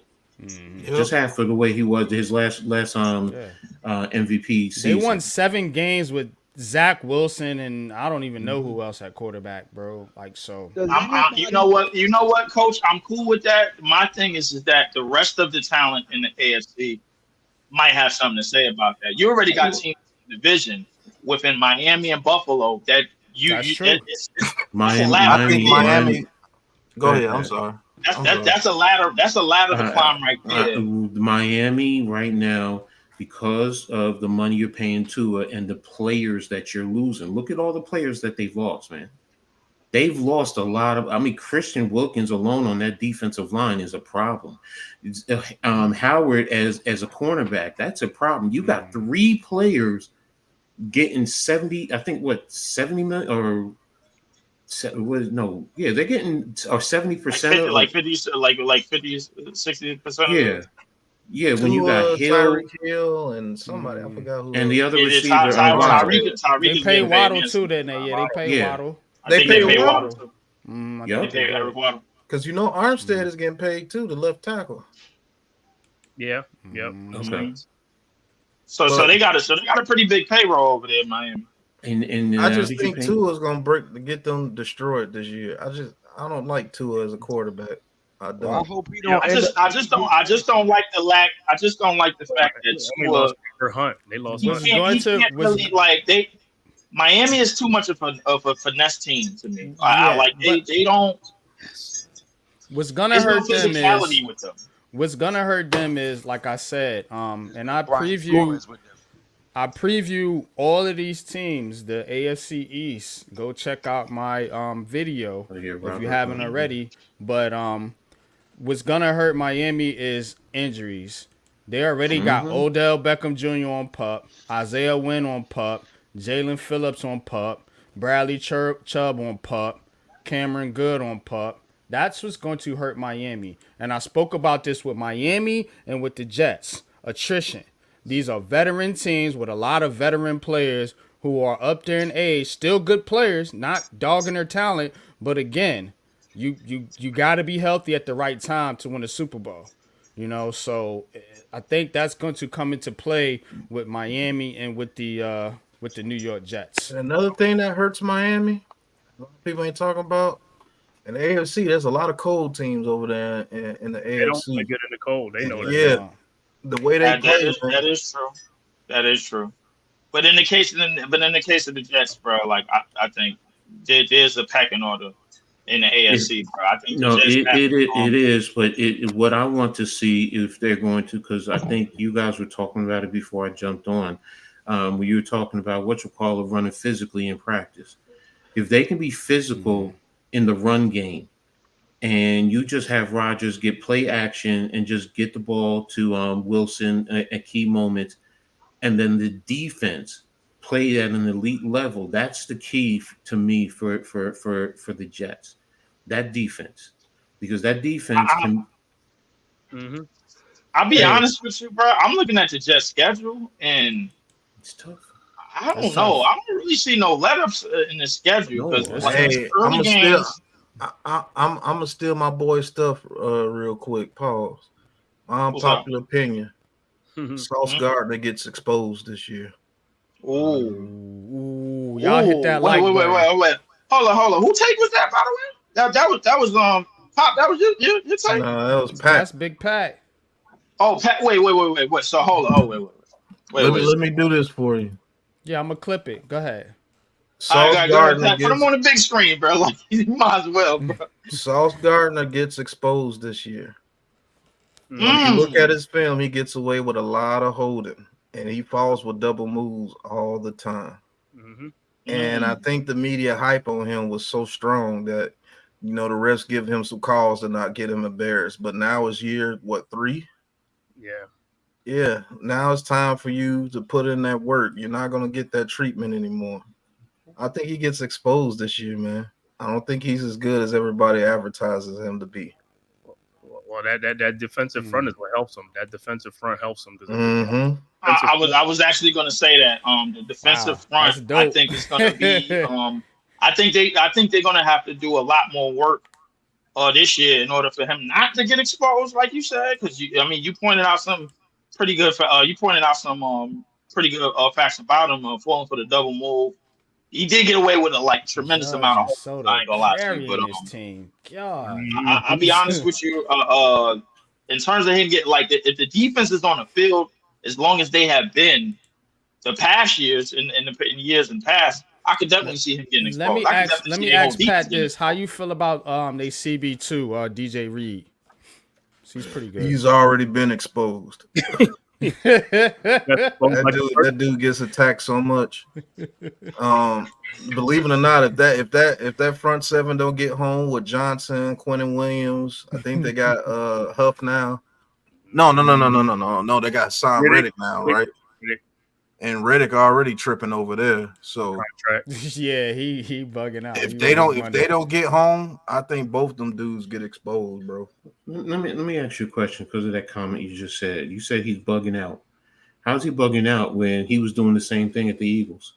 That's the Jets for their stupidity for trading for him without making sure that you're getting a contract done with him. I mean, he wants his money. I mean, yeah. So didn't he get a contract with the Eagles? He's not practicing. No, though. He's he's not wanting to play. He's not practicing. So he's not helping the team. So, but what I'm saying is, you said he's bugging out. What I'm saying is, they had when did they trade with him? Like 3 months ago. He's on the last contract. You first of all, if you're going to trade for him, you want to sit down and at least see that you can at least get a contract. So now it's been 3 months. Burns. Right. Exactly. That's the point. So he's not bugging. The Jets are bugging. Yeah, why would you trade for him, not give him a contract? Exactly. Right. That would have been like us trading for Brian Burns and not giving him a contract. That'd be stupid. That to me, that's why when people say that, and they go at him, no, that's the Jets management. Right. See, I thought he already got paid from the Eagles, and he was still on the big contract. He wanted to renegotiate his contract, and the Eagles did not want to do it. So the Eagles got Bryce Huff, and I think they got a draft pick. So I wanted to real quick. So like everybody been talking. I guess we've been talking about the Jets the past couple of minutes. I just want to go over their schedule real quick. Season opener, they in San Francisco. That's a loss. That's a loss. Okay. 6 days after that, they in Tennessee. That's a win. That's a win. That's tough though. That's a win. That ain't Okay. no Okay. gimme. 4 days after that, they back home. They play the Patriots. Short That's week. a win. That's a That's win. dub. Okay. All right. 10 days after that, they back at home again. They play Denver. That's another That win. might That's actually. tough. That's tough. That's tough. Because Yeah. Denver might have something, That's but a I'll say that's toss-up? a win. But That's it's a a toss-up, 10 but days. that's a win. That's 10 days. Remember, that's Yeah, 10 that's a win. days. That's a win. dub. That's 10 days That's a off. dub. Okay. All right. So they get a good Rico, like 10 days of rest. Okay. Mhm. On dub. October the 6th, they in Minnesota. They play the Vikings. That actually could be a loss. That's tough too. Well, they playing Yeah. against Sam Darnold. So, I But think that's in Minnesota though, I mean, and In Pat That Minnesota. just actually talked could about be a loss. That he could be talked one of about those games. Sauce getting cooked. Yeah. So you talking about Could be Justin one of those Jefferson? games. That might be the game. Go off. That might be the game. That might be the game he get exposed. That might be the game he get exposed. But yeah, Pat, going good. Yeah, Pat, everything might come true. What you're saying in that game right there. After that, a week after that, they got a primetime game where they're at home and they host Buffalo. That's a loss. All right, 6 days later, they in Pittsburgh. That's a loss. I believe Depends on who's Pittsburgh's the defense quarterback. gets after him. That's It why I was like, depends on even, who Pittsburgh's quarterback is. but even the Vikings. If it's Russell Wilson, I'm saying That'd be it's a a good loss. low scoring game. Both defenses are real good. Yeah, and I think Pittsburgh pulls it out. Pause. You know Mike Tomlin, he always gets them boys playing. I can see it. I definitely I can can see see it. I could see that. Okay. A week after that, they in New England. They play the Patriots. That's a win. That's another dub. I think New England might Okay. get one win this year. They're gonna be bad. I'm telling you, they're gonna be bad. Damn, this girl. Okay. So that was October 27th. Halloween, they got a primetime game against Houston. They're That's at a home. loss. That's a Yeah. loss. They're at home though. That's Yeah, a they're at loss. home. Come That's a on. loss. Unless it's snowing, that's a loss. There's no way that they're gonna get exposed that game too because that On offensive line Halloween, with the Texas it's block, not. Tank Dell, Diggs, and Nico Collins Yeah, that's a with loss. CJ Stroud, and that's a loss. Okay. Let's go. November 10th, they in Arizona. What are we doing? That's why I was just saying. NYG, these guys. That's why they keep losing the defense. That's a toss up, but I'll give them a dub in that one. Okay. Y'all can't close the show? November 17th, they got another primetime game. This time they host in Indianapolis. Tied. I actually say they'll lose that game. They'll find a way to lose that game. Jonathan Taylor might go off against them. how long- Yeah. They'll find a way to lose that game. How long is that? How long is Aaron Rodgers gonna last in the season? Who knows? I think he lasts the whole season this year. See, and now I'm coming down to the stretch where historically the Jets have problems. December 1st, they at home. They host Seattle. That's a toss up. That could go either way. Yeah. That could go either way because DK Metcalf is strong as hell, and if Sauce Gardner tries to hold him, good luck. Because you're not But gonna be able to hold that dude. I'll old probably pick boy the Jets in that one. Yeah. will old boy try to show off against his former team that and- matchup is and- crazy. and make some critical mistakes. Damn, girl, go ahead. With the spoons. With the spoon. Okay, all right. So December 8th, they go down to Miami. That's a loss. That's an L. Well, that depends Yeah. on what's happening with Tua and The Jets never win in Miami. They hardly Wait, even come- beat come- Miami. Hey, hold up. How many of y'all think Tua gonna finish the season out? I don't. I don't concussion? think so. I think some. I don't trust I that don't. dude. I'm with Pat. I don't trust. That I don't dude. think he is, man. I don't think he's that guy. You know what, Coach? Listen, I think last year was somewhat of an anomaly. If I want to say, Yep. do I see him being a healthy quarterback through and through year in and year out? Bro, No. when you can throw a slant to Tyreek Hill and rack up damn near 5,000 yards, it's gonna make you look good. I watched this dude play the New York Giants, and when Wink schemed him up, The Giants should have won that fucking game, bro. If we had any type of offense, bro, we beating the Dolphins, bro. I seen Wink scheme against Tua. Tua is not that good. Okay. I mean, but here's the thing. Listen, I'm agreeing with you. I think Tua has the biggest benefit of the world with Tyreek Hill. Absolutely. If you only back there for 2 seconds, he one has the Mississippi, two quickest Mississippi.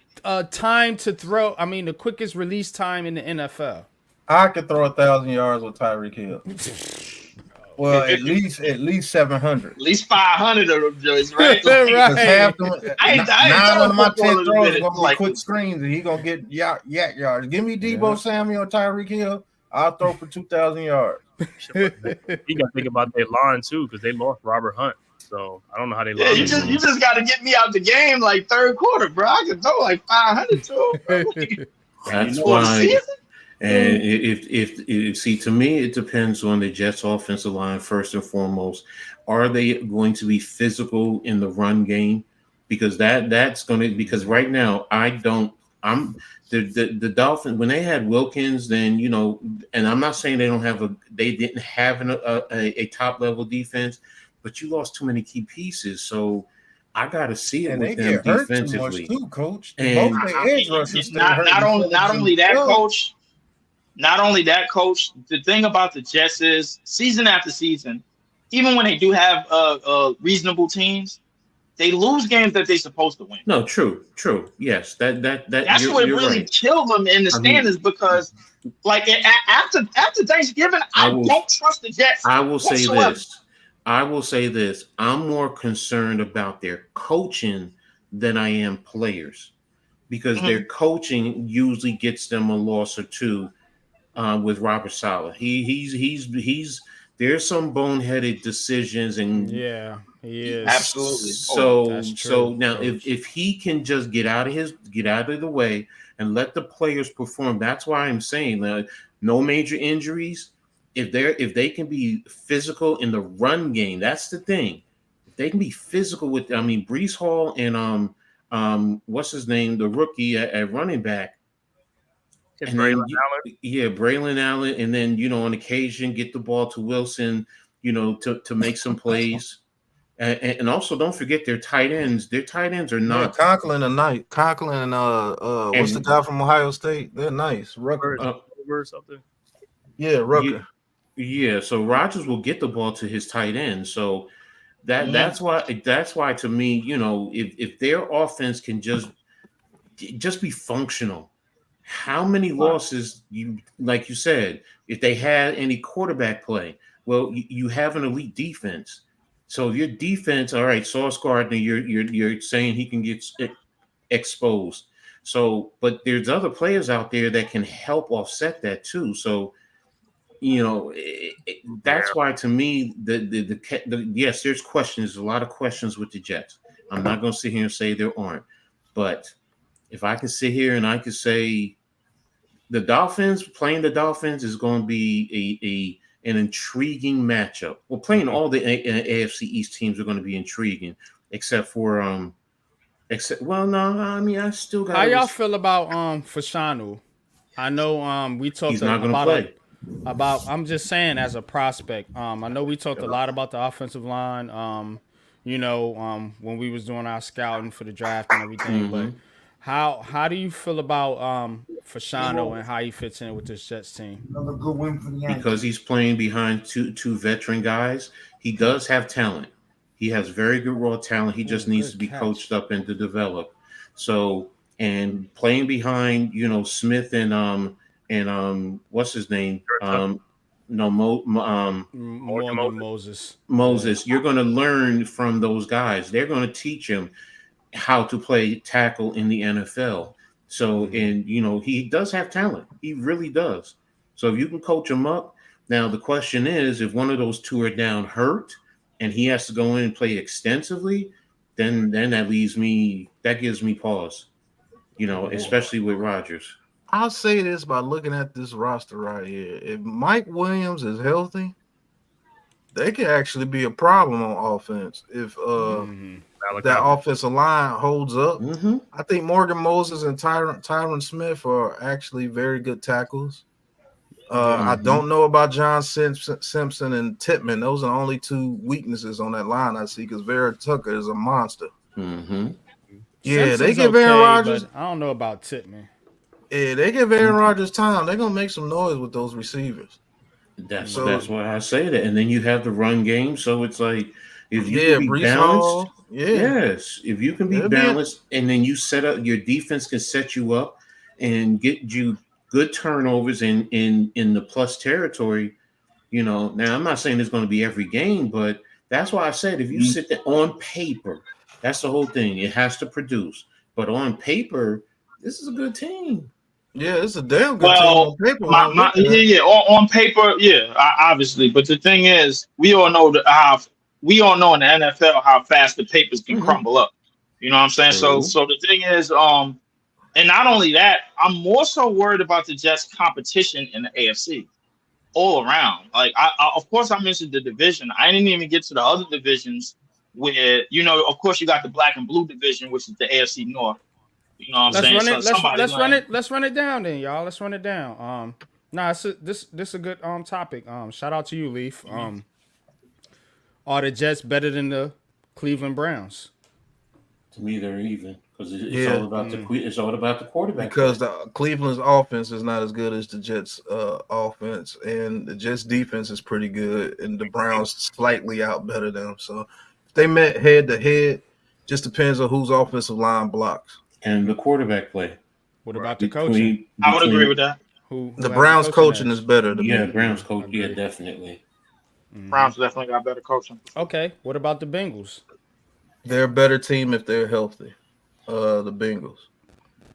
Bengals is better if they're healthy. But the Bengals lost players too.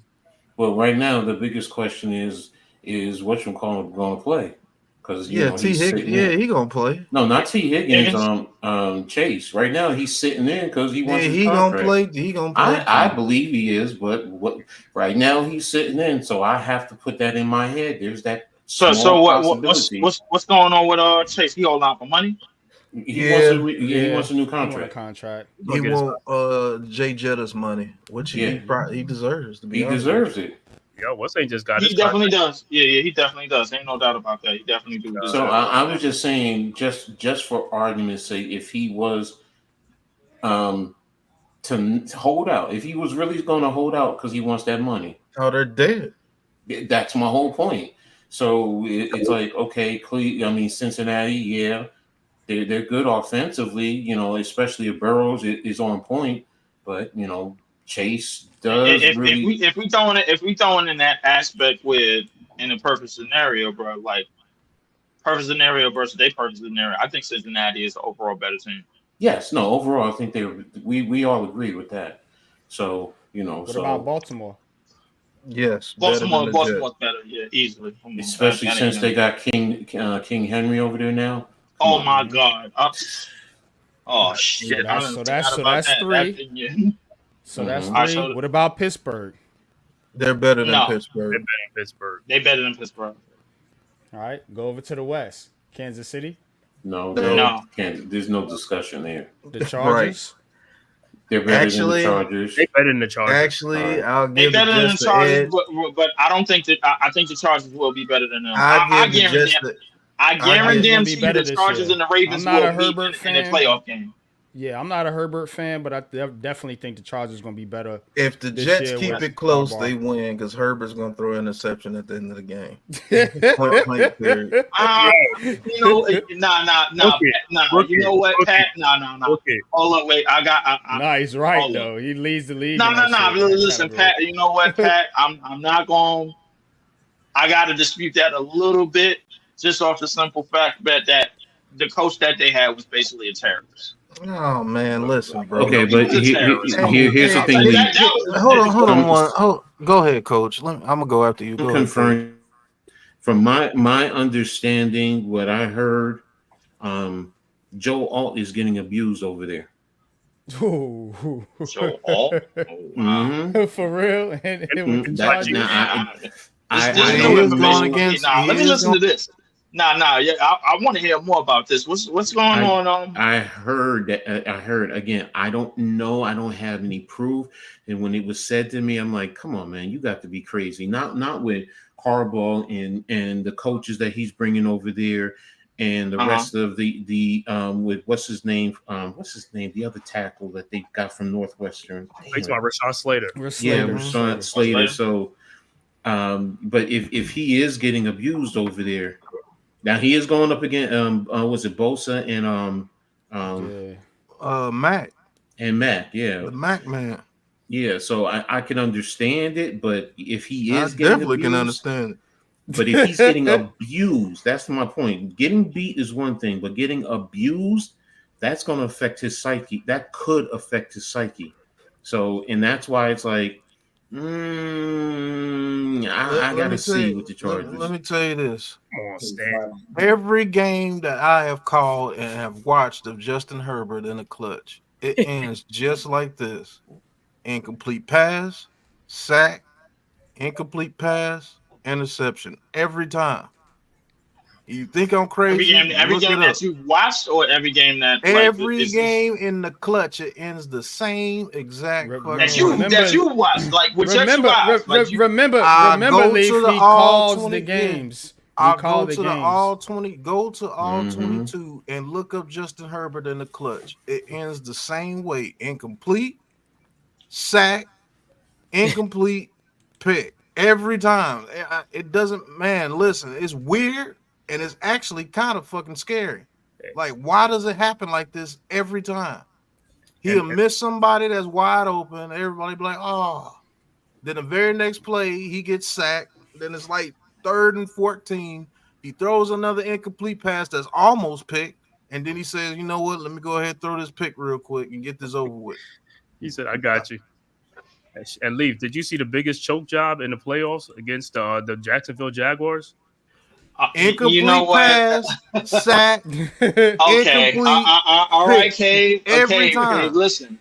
What a lot of people like to tell me is that, the Chargers defense, bro, they didn't come up, man. Like, come on, bro. That wasn't Herbert's fault. Hey, listen, Lee. Now, Cave, you got me right there. That one right there, that was a choke job. That was a choke job. When the media loves a quarterback, they will come up with everything in the book to excuse his behavior. Same thing with that Prince Charming over there with the Jaguars.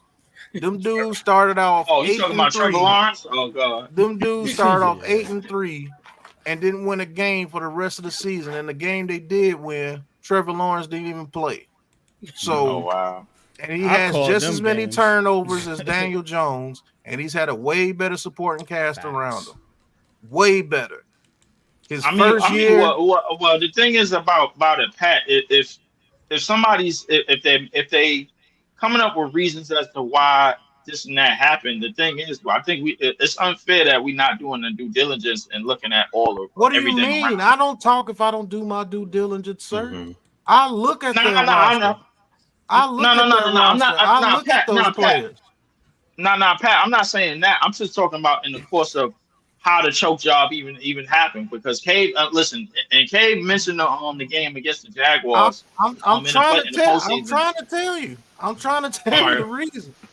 This dude, Trevor Lawrence, literally will fumble and nobody's around him. Like, literally would do it. I don't understand him. And every time he misses, it's 16 yards too high. Every time. I look at these quarterbacks, bro. These dudes, they got receivers making one-hand catches. He got Travis Etienne getting multiple touchdowns for 7 games in a row. The offensive lines are not terrible. They're ranked in the top 15 or higher. Like, it's them. It's him. Just like Justin Herbert. It's him. Because they can't win in the clutch. Does he have a over athletic team like the Joe Burrows and them? No, he doesn't. But he's supposed to be this all-world quarterback, and he does have a very good team. He has Keenan Allen that's balling. He had Mike Williams that was balling before he got hurt. He got Palmer that's balling. He got Everett that's balling. He had Austin Eckler that was balling. Joshua Kelly behind him was balling. The offensive line is not that bad. Now all of a sudden it's the scheme, it's the coach, it's this, it's that. And they're in every game. And every time they're in the game, this dude incomplete, sack, incomplete, pick. Every time. I don't understand it. I just don't understand it. When you're in that many games to where you can throw 16 fourth quarter interceptions that ends games for your team. 16. God damn. God damn. 16. Some of that has to It's be put on you, but you know why it's not on him? Oh, because he puts up stats and ain't got a playoff victory. And our bum ass quarterback, that's the worst that's ever played, got a playoff victory. It doesn't make sense. With a team that's way worse than his. It don't. With all that but being said, Pat, I think the Chargers are gonna be better than the Jets. And I think. Listen, yeah. So let's get into First of all, I want to welcome Miz, who didn't show what's going on the rest of the team? who didn't say anything. Yeah. First of all, I want to because Miz is down there like, yep, I'm here, Mizaroni. What's up? Miz, what up, man? Speak your unpopular opinion, man. Nah, I think the Jets are going to be good this year, but it all relies on the O-line and Rodgers. We know that. This is nothing. I'm not saying nothing we don't all know. But I do think. Do you think Rodgers makes it through the season, Miz? You think he makes it through the season? What? What you saying? You think he makes it through the season, Rodgers? Aaron Rodgers. I'm not God. I don't know. But I do think that people are dismissing Buffalo, and I think the Bills are still going to be very good. So. The thing about Buffalo, I think they still gonna be the class of the division. Like Miami, in Miami, it's all codependent on how Tua stays afloat. Can Tua produce another healthy season for them to stay afloat? Is just the question. So it's a lot of ifs, not just in the whole league, but like obviously with the teams that we discussing. So let me say this about Buffalo, okay? Let me tell you about Miami, okay, real quick. I'm gonna sum up Miami for you. It hasn't changed in 50 fucking years. They're a nice, sexy fantasy team that ESPN is gonna drool over at night on Sunday night. But when it comes to December and you separate the men from the boys, they ain't going with the men. I promise you. Fact. I could definitely agree with that. They proved that last year when they played the Chiefs in the snow. Couldn't do nothing. It was like I was quarterbacking out there. Don't forget with the Dolphins last year, they were up 3 games. What was it, week 13? Yeah, they were up 3 games and they blew the division.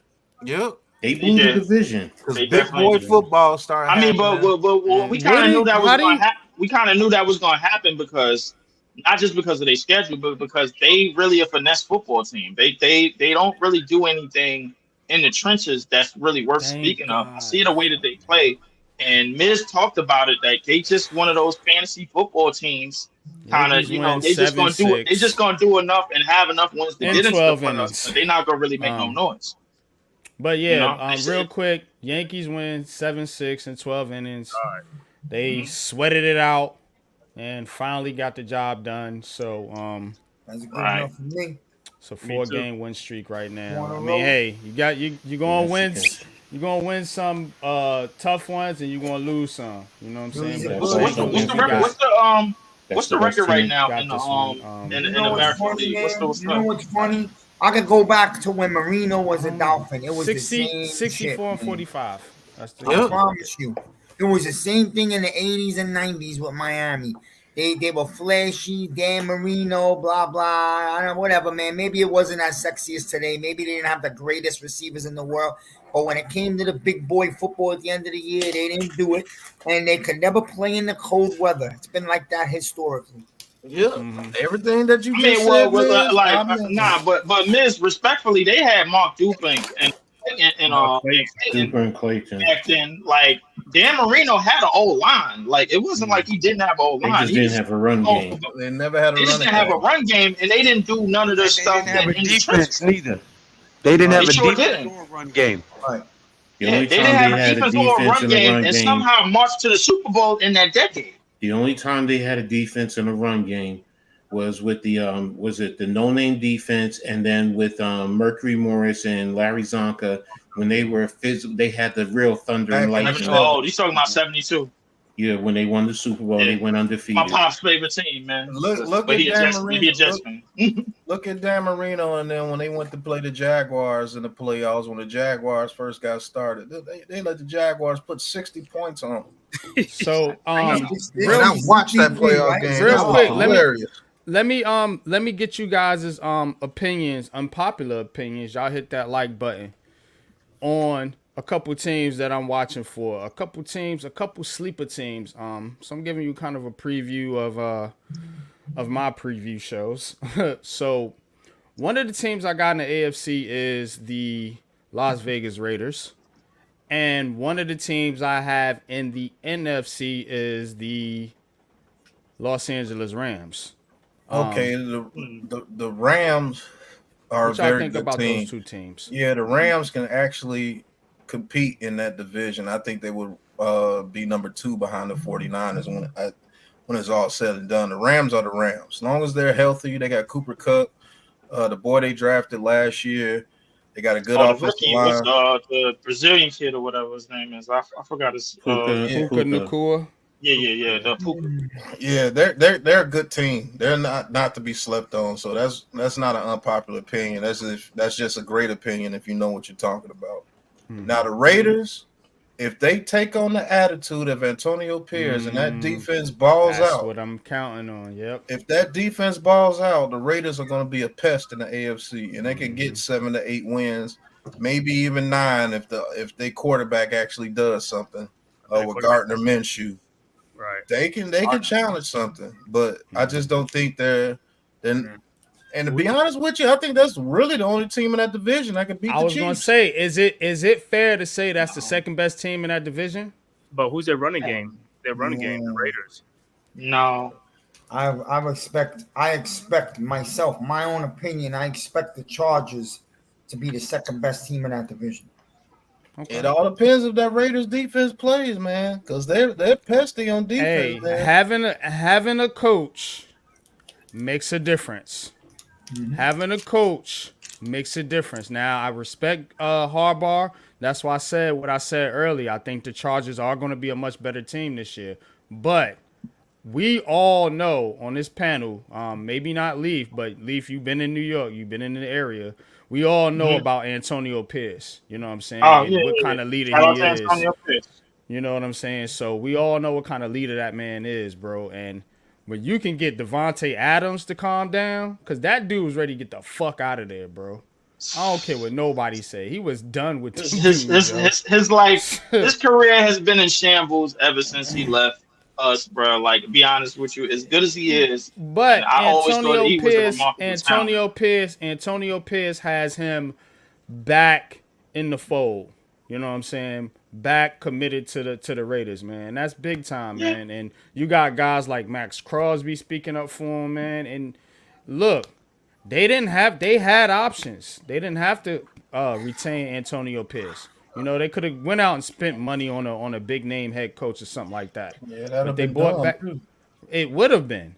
You know what I'm saying? I agree. And they bought back Antonio Pierce, and I think that's the right move. And I think he's gonna have the Raiders balling this year. I'm sorry. You know what I'm saying? I'm not 100% sold on the Chargers, and I'm damn sure not sold on the Broncos. I don't know what the hell they doing. Well, I'll tell you what. If they depending on that sorry ass Quentin Johnson, they gonna be in a world of that dude drops everything, bro. Like, he's trash. Somebody in the background when he dropped that touchdown pass, like, that dude drops. He's also a body catcher. Yeah, he drops everything, coach. It's weird. Like, you are 6'4". Stop it. Use your hands to catch the ball. Why you got them big ass hands and you still trying to catch it with your body? Just dumb. Yeah, man. I think the Raiders. I think. Look, you saying I hear you, Alex. You saying they don't have a running game and a QB. I understand the concerns, man. But you know who they do have? Devontae fucking Adams.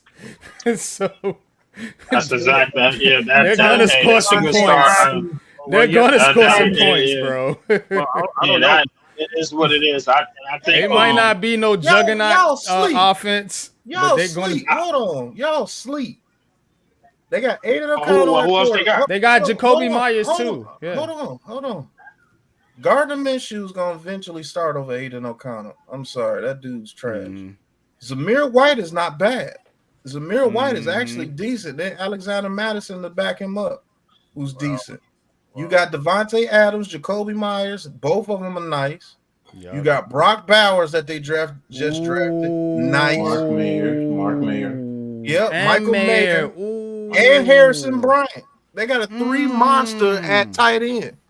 Yeah, And that's what I guess a mid quarterback needs is tight ends, and they got three of them. Then they got Jackson Powers Johnson that just got drafted. Parham is pretty good at left guard. Colton Miller is pretty good at left tackle. Then their defense, they got Christian Wilkins. Remember, they just signed him.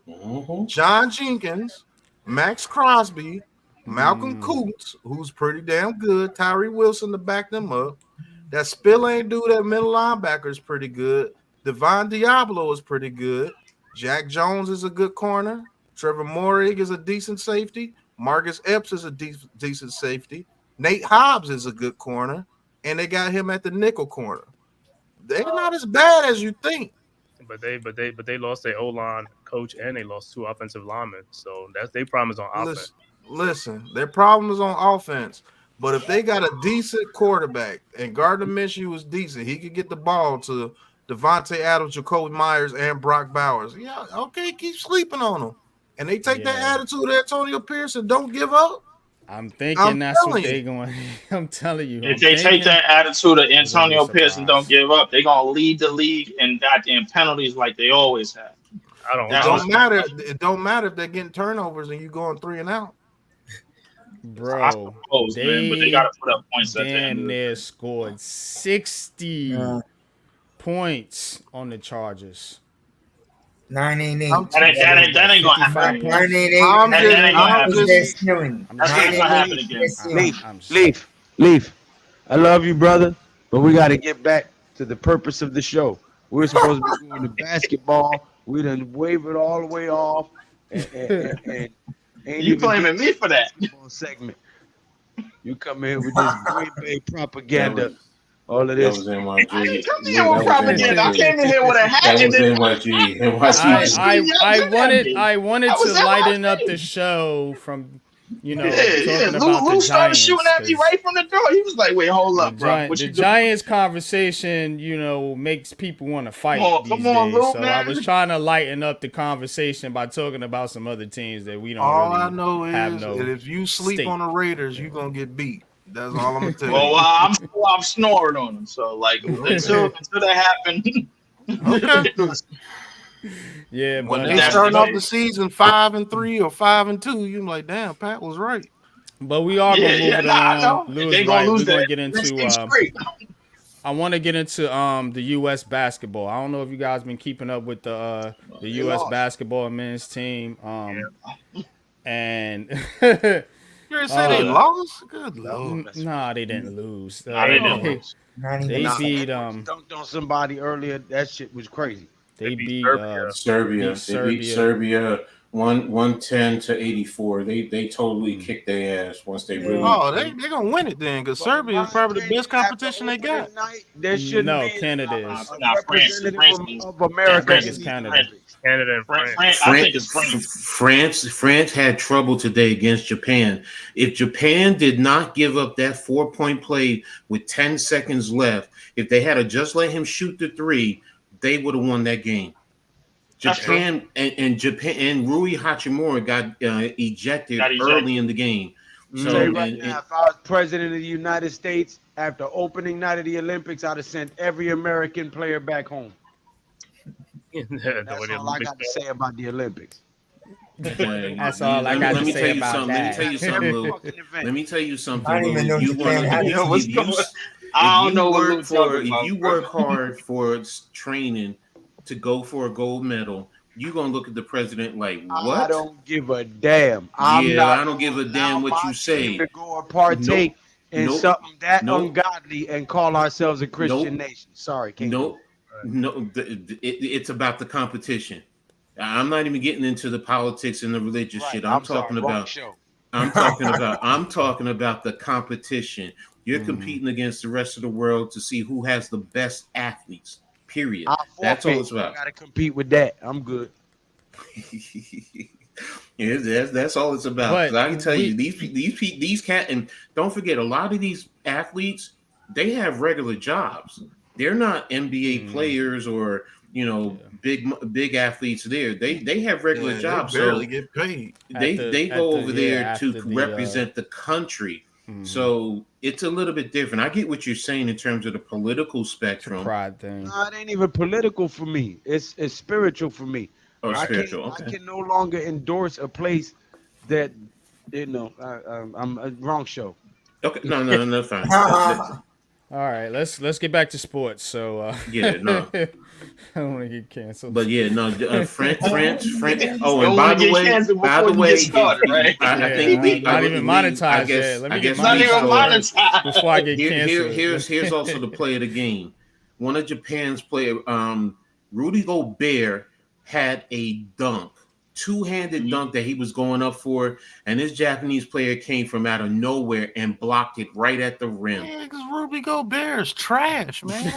But yo, bro, this Japanese player, but Pat, this Japanese player probably was about 6'7". Yeah, 6'7". It's trash. That's why. Man, you can be 6'4" with hops and block Rudy Gobert. You don't have to get at the floor. That's hey, coach, and not to cut you off, coach, but that's how soft the big men have gotten in our game, bro. That's defensive player of the year, and he is ass. Yeah, like I don't understand. I don't know why he ain't no Ben Wallace. That's what I. He ain't no. I'm not listening. You got all these big men trying to be freaking and one stars, dribble between legs and shoot step back threes and all that stupid They also blocked what's his name? Rookie of the year. Wemby, yeah. They blocked Wemby a couple of times, and they were muscling him and pushing him around. And the Japanese had Wemby is 128 pounds at 7'3". The dude who blocked his shot was 5'8". The guy was 5'8". Yeah, 5'8". Hold up, I gotta watch this game. I'm telling you, it was on the left baseline. They were battling for the ball, and he was getting the ball to try and shoot it, and the guy jumped up and smacked it. Hey, look, man. Let me get in the gym for 6 months, and I'm putting Rudy Gobert in the post. I don't give a damn what you talking about. I'm putting them in the post, and as long as they can teach me a sky hook, I'm going at them. I'm done. I'm done. So France is not all that you think that they're. They did the Last Supper in Trag. Fuck that. They did. France is not. I will say with Canada. I heard about it. I didn't even want to bring it up. Canada got players, bro. Yeah, I'll go with Canada. Canada do got players, but I'm not putting them over France. Nah, France showed me something today that you know what, they're not as good as you. When the United States South Sudan, who they're playing next, that's going to tell me something with the United States. Because the last time they played them, they won. What about Greece? Is Greece still alive? Greece lost today too. They cheeks. They lost today. They lost by I think 12 points to was it Spain? Yeah, they lost to Canada too. They lost to Spain. I think it was without the Gasol brothers. And we were just talking about the Canada joint the other day, wasn't we? Coach. Mm-hmm. Friday, I was like, who Canada got? They got Dylan Brooks, trash ass. SGA. You got Jamal Murray. Jamal Murray. They got SGA Murray. Those are two. RJ Barrett over there. I said Canada got some players, man. RJ Barrett. What about the mountain biking? I haven't seen mountain biking yet. Yeah. Mostly, you are right. The women are balling out, but I hate to tell you, they're not the best in the world. They lost the team WNBA, man. I'm counting that. Well, that just also speaks to the depth of the United States in terms of the talent. We could send whoever we want over there. It's not even close. It's not even Oh close, yeah, bro. we sent some WNBA players. Yeah. I know, but I'm talking about this I particular know the WNBA this particular All-Stars. team. Yes, Yeah, I'm talking about this particular team. And the fact of the matter this is what happened. Yo, WNBA, Team USA, Women's Basketball Committee. This is what happens when you say you don't need Caitlin Clark. Think about it next time. Sabrina was lighting it up from deep the other game. She should be. I mean, yeah, that's cool, coach. I mean, listen, we already acknowledged. Yeah, listen, Angel Reese and Caitlin Clark. That's a package deal when it comes to Team USA. But who are you taking off of that team though? Here's the thing. Which one would you pick? You know what I'm talking about. if I had to pick one. Look, hey, if you put on, hold up. So you're talking about if I had to pick one? No, if you're going to take Caitlin Clark and put her on the team, who are you taking off of Team USA right now? If you had to pick one for you. Oh, Angel Reese all day. Oh yeah. No. He said who's already on the roster that you're gonna take off. Oh, on the roster? He's not talking about basketball. Yeah, Team Not USA. talking If I had to pick for me, it's Angel Reese all day. Good No. Lord. He said, If I had to pick for me, that's Angel Reese. No, that's not what I'm saying. That's not what I'm saying. You said Caitlin Clark should be on the roster. So I'm saying on the Olympic roster, who are you taking off to put her on? Right. Hey, Diana Lee, Taurasi, she gotta go. Who? Diana Taurasi, she gotta go. She's 40-something years old. Get out of here. But crazy as on Damn, what? Taurasi? Diana Taurasi. Why is that crazy? Come on, Lee. She's 40. She's still balling. That means you've been here for a while. Hey, listen. Hey, hold on. Then they gotta take LeBron off the men's team. Then Hold on. you gotta take LeBron and KD off the men's team. If you hold gonna on. do We're not comparing LeBron to Diana Taurasi. We're not doing that. Hold on. I'm not that disrespectful. Come on. I don't like LeBron at all, but I'm not that disrespectful. Hi, Diana. Leave. You barking up the wrong tree when you're talking WNBA and women's basketball with Coach. I'm just letting you know now. Well, let me bark up the tree a little bit more. Leave knows because he's been watching and he's been calling games too. So he knows what he's talking about. There's no way I'm taking Taurasi off that team. Diana Taurasi. Here's the thing. Here's the thing, Leaf. The biggest factor is you're taking off a veteran for a rookie. Now here's the thing. Remember, hold on a minute. Here's the thing, Leaf. Here's the thing. Remember when they lost that game to the WNBA All-Stars? What did Diana Taurasi told? She gathered the whole team together and she said, "This shit hurts. Remember this shit going into the Olympics." That's veteran leadership. Caitlin is not going to be able to do something like that. She's not going to be able to get the players to focus as a collective unit. She got to worry about getting her own goddamn team together. I get what you're saying in terms of the talent. But see, Taurasi also has talent. She came out there right off the bat shooting threes. It's just that I get it. She's older. You're talking about youth versus age. But there's that savviness, and she's played internationally. She knows the international game. Caitlin has not played. So and think about when she was getting physical in the United States. They're even more physical internationally. You can't. And they let her let that shit. You can't take Taurasi off that team for leadership purposes alone. You can't. You can't take LeBron off the USA right now for leadership purposes alone. Listen, I'm gonna be honest with you. It's either Diana Taurasi or Jackie Young. One of them gotta go. Jackie Young played a phenomenal defense the other day. She's playing her role. They got her. Look, go back and watch the game. They got her playing as a defender now, and she's starting. Matter of fact, you know what? As I'm looking at this roster, you know what? Kelsey Plum was getting carved up like Chinese chicken. Get her ass up out of there. He said he just gonna be Man, we're not gonna forget. She got 30-something put up on her, bro. Like twice in 1 week. She been getting cooked the whole season. Get her monkey ass up out of there. Hey, come on. I'm a only co-sign that I like because Kelsey Clark, man. I think she is gorgeous. Hey, she got to hey, go. leave. Go. I'm Come on, get out. on the only co-sign that because she cooked Darren Waller. Man. So I'm a co-sign that. Yeah, she got to go. She said she cooked Look, down. she First off, she will cooked cook down most men. Waller, bro. While he, wait. Time out. She Most cooked men. down Waller while he was in Vegas. When he got to y'all, that's when she was like, you know what? Yeah, he was already man? cooked. I agree. When he got this, exactly. he was already cooked. She was cooking him he in was with already Vegas. Wait a minute. She gonna cook 90% of the men out there, man.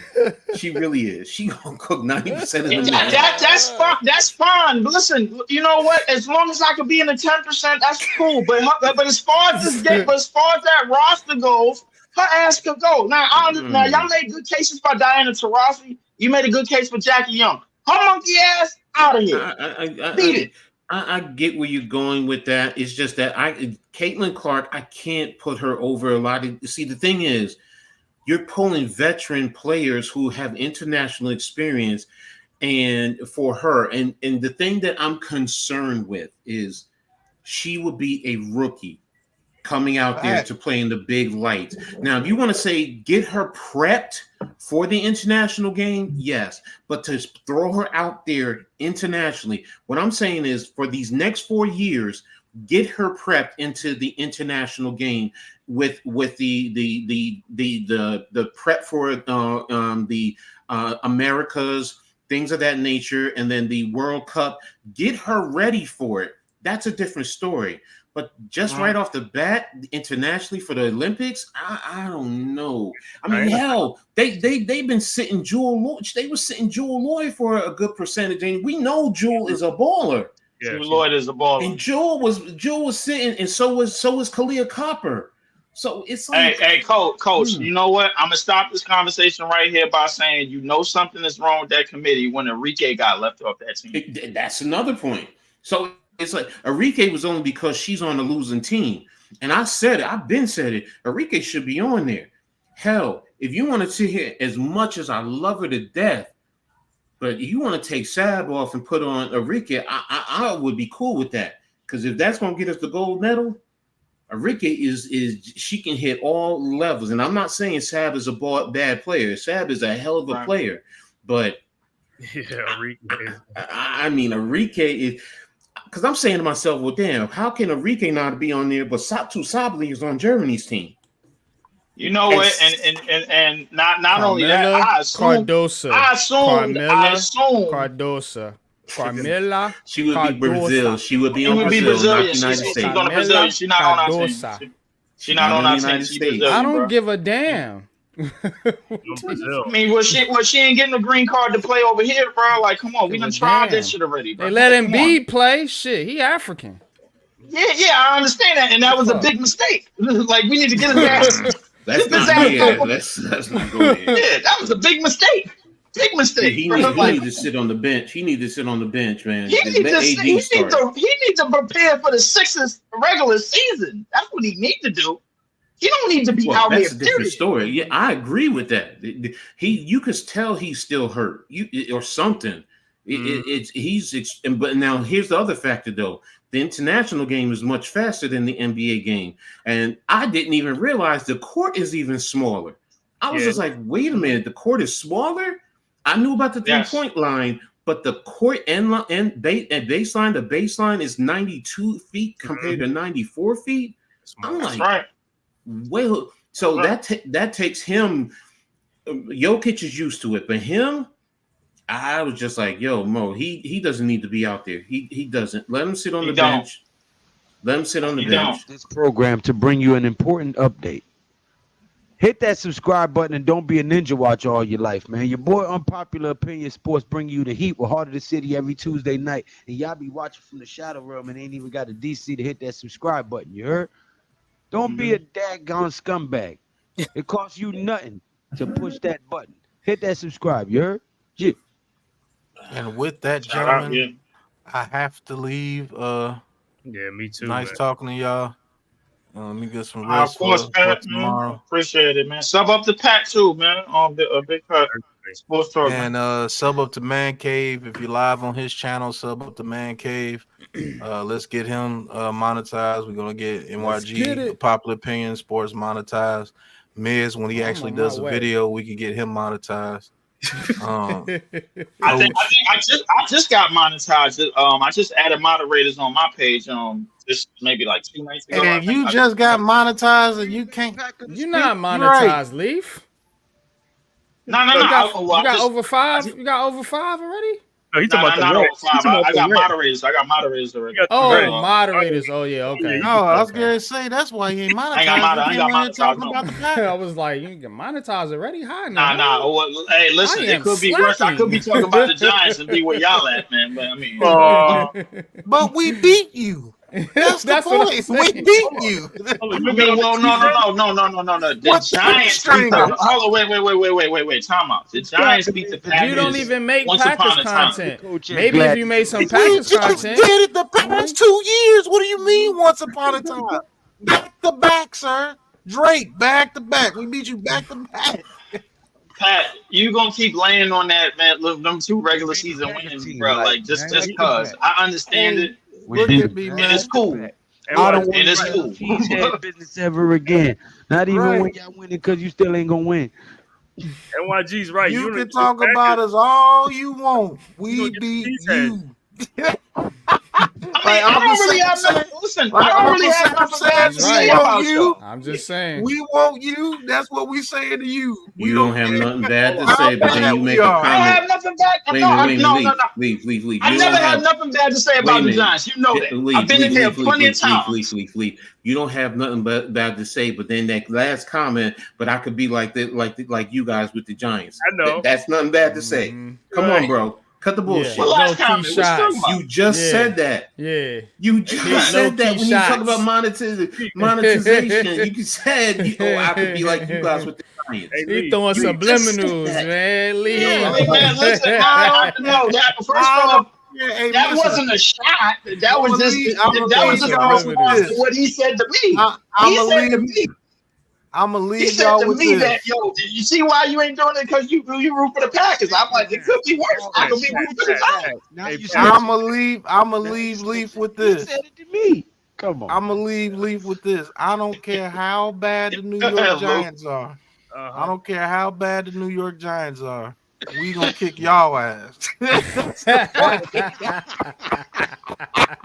Man, I listen. Hey, we can be 1-16, and that victory is gonna be against the Green Bay Packers. All right, you know what? I'm glad you threw that out there. I'm glad you threw that out there, Pat. You know what? I mean. And I hope we play y'all in the playoffs so we can whoop Xavier McKinney's ass.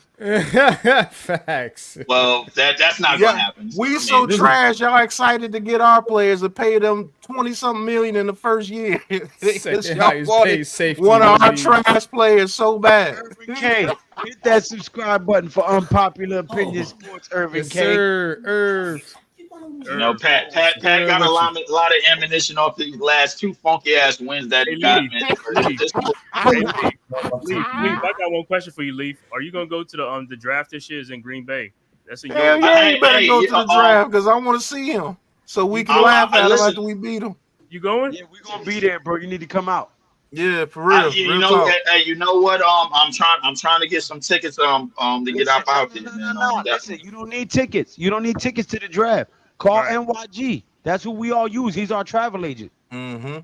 Yo, put him in the chat. I have him. Put him in the chat. NYG is our travel agent, bro. He books all our events. Yeah. Okay. And you don't need tickets to go to the draft. It's a walk-up thing because those tickets to go to the draft are like over $1,000 just for one night, bro. Just to sit there. Yo, Lou, I'm coming to this draft. You're gonna go out there. You're gonna get content. Register to go to the draft. That's it. And you're a Packers fan, so you're gonna be able to get all that content. Man, all the Green Bay Packers fans that's out there in Green Bay. You're gonna be able to meet some. You know what that's gonna do for your channel, bro? You're gonna have so many people crying because they lost to the playoffs again. We lost again. You're gonna have a lot of people crying. Hey, listen, you need to come out though, for real. Call NYG, set it up, bro. We already got you, bro. I got definitely. NY.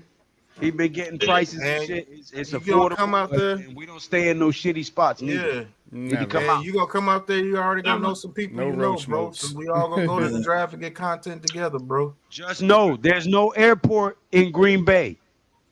Right. Well, Yeah. shit, you gotta fly into Chicago and drive to Green Bay. Nah, Oh yeah, you Not can't from even fly to Chicago. Milwaukee. Can you? Wisconsin, I was gonna say, don't Milwaukee got one? There's an airport in Madison. yeah, Which is man. like what, an hour away, an hour Yeah, and 30 away? yeah. Hour I'm 30? already going. I'm Okay. about to. Yeah, I'm going out there, for work. Yeah. Yeah, I'm gonna have all my attire ready, man. My girlfriend is all your girl colors. All your girl colors. Just make sure on your jersey you're gonna have a big L. 'Cause Detroit gonna beat y'all too. Hold up, do we even play y'all this season, bro? Hold up, wait. You I don't want to. We play Minnesota. Yeah, we don't play y'all. Yeah, because Pat been running his mouth like we play him again this season. And, you know what I'm saying? I think y'all play Philly. Yeah, it's We play. I got a chance to beat Philly. Dallas plays Detroit. Detroit. That's the easy win. That ain't nothing. I tell you what, y'all better leave us alone. That's what you better do. You coming over here getting your ass whooped. You better leave us alone. Just because we down don't mean we out. We still get you. Here we go with these people.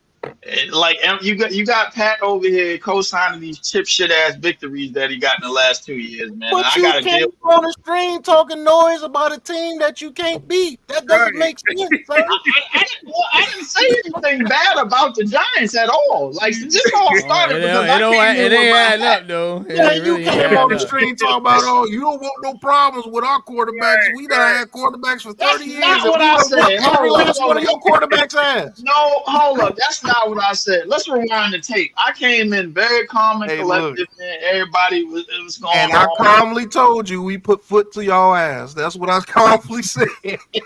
Better go look at the history, sir. Okay. This is recent.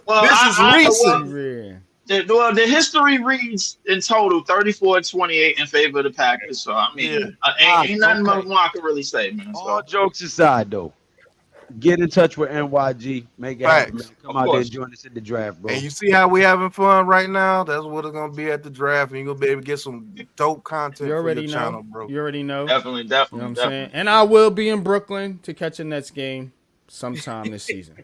Wow, that's we all gonna be there. The tickets is damn near free. I mean, like we could just walk in. Exactly why I'm going, bro. Exactly why I'm going, bro. I'm not gonna spend too much money on this team. I have a budget for the Brooklyn Nets, bro. It's like 25, 30, anything more than that. That's too much, bro. You about to turn up at the Barcleys and watch them lose fucking 130 to fucking 70. They need to show up if they play the Knicks. Yeah. So we can listen. I'm supposed to show up all 4 games against the Knicks, and that's They're gonna sweep the Knicks, and they're gonna lose to everybody else. Yeah, I'm cool with us winning all 4 games against the Knicks by a total of 4 points. I hope we sweep the cool Knicks, with that. and I don't care if we lose to everybody else, because I know it's gonna be a bad season. I'm definitely cool with that. I'll tell you what. I'll leave y'all with this. Dun, dun, dun, dun, dun. Go, Pack, go.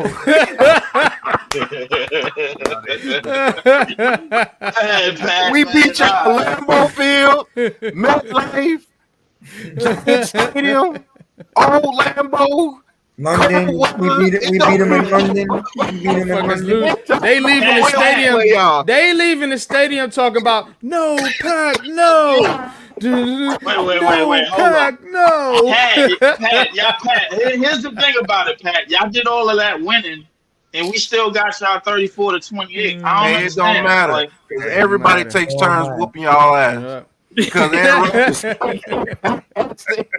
everybody takes turns whooping our ass, but yet we ain't do nothing but produce Super Bowl champions. We ain't do nothing but produce Hall of Fame quarterbacks. Okay, all right. We got Hall of Fame quarterbacks too. We actually got the best defensive player of all time on our team. Yeah, right above Reggie White. Definitely do.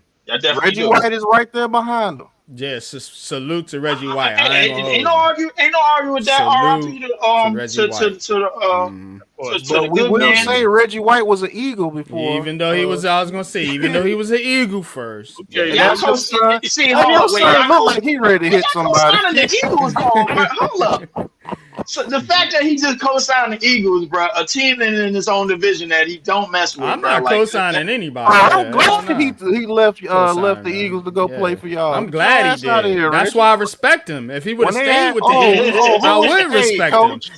I Coach, only who was the respect him other because he edge went to rusher y'all. besides Reggie White? It was Reggie Jerome White. Brown. Who was that other Jerome dude? Brown. It was Jerome Jerome Brown. Brown. Jerome Before he Brown was passed inside. away. Before he passed Yeah, away, Jerome right? Brown Who was was the inside. other edge rusher out there? Simmons. in Philly, Bob Yeah. he was Simmons. Hey, Miz. Oh, you coaching the team, right? Yeah. all right. Yeah. Been in. Pop Warner, baby. That's Yep. right. Only thing you gotta do now is keep his head up. Getting Keep him his right. head That's up his when he's first time ever backpedaling. doing that drill. Mm-hmm. First time ever doing that drill. Our first game is August 24th. This is only our second week of practice. So first time hitting was today. Cool. Hope nephew go out there and ball. Well, 2011, the Packers were 15-1, and Manning spanked the shit out of you guys in Lambeau. Yeah, I'm No, telling you. hey, bro, listen, hey, I remember it, bro. I didn't lose sleep over then. I'm not losing sleep over it now. No, that's Like, right. it is what it is.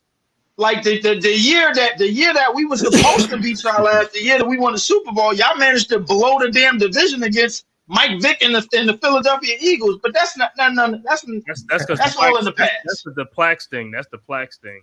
Oh That's yeah, if right. Plaxico That's didn't get all hurt. right. We lost to the Eagles, but we also blew past Al Harris and Brett Favre against y'all. Oh man, And Plaxico Burrs abused Al Harris in that game. Undressed, Bro, don't remind me about Aaron Harris. Look, butt naked. Lord have mercy. That might be one of the worst we ain't DB have. Come on, performances. bro. We ain't have nothing to speak of in our secondary since Leroy Butler, bro. Come on, bro. Like, Well, you realistically, got what's the boy name now? Not Hayward, but what's the boy y'all got now? He's nice. The DB y'all got 20-something, 23. Jair. Hayward was Jair cool. Alexander. Hayward was cool, but I mean, he wasn't great. Hey, Like, you got Xavier McKinney. All is well. Yeah, Xavier McKinney. Yeah, we picking up the Yeah, Giants. what's his name? Was a good player. Tari, whoever it was, safety. Keep him off the four wheelers. All right. Right. We had. He said keep him off the four wheelers. We had high Clinton Dix, man, who missed the tackle against Seattle. Listen, I could name you all the blunders that we had since our last Super Bowl. Xavier McKinney away from the Rough Riders and all four wheelers. Rough Riders. Well, he ain't got that much to do out there in Green Bay, so you really got to worry about that. That's to be why honest you with you. Damn sure don't. away from them because he's gonna be riding around four wheeling. That's how he fucked his hand up. Like he got a bunch of money, but he's gonna be miserable out there. I doubt it if there's any four wheelers out in Green Bay. That's a community town, man. Like, Well, you I'm gotta not keep him gonna off the hate on. snowmobile.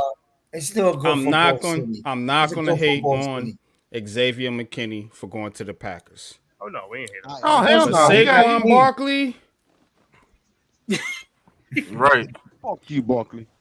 But yeah, Xavier Word up. McKinney. I mean, that's one of the best football towns in the world, though. Green Bay. Yeah.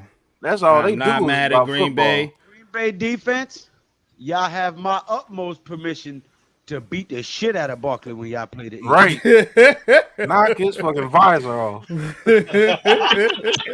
said, knock his fucking box off. I didn't have no remorse when he said that shit either.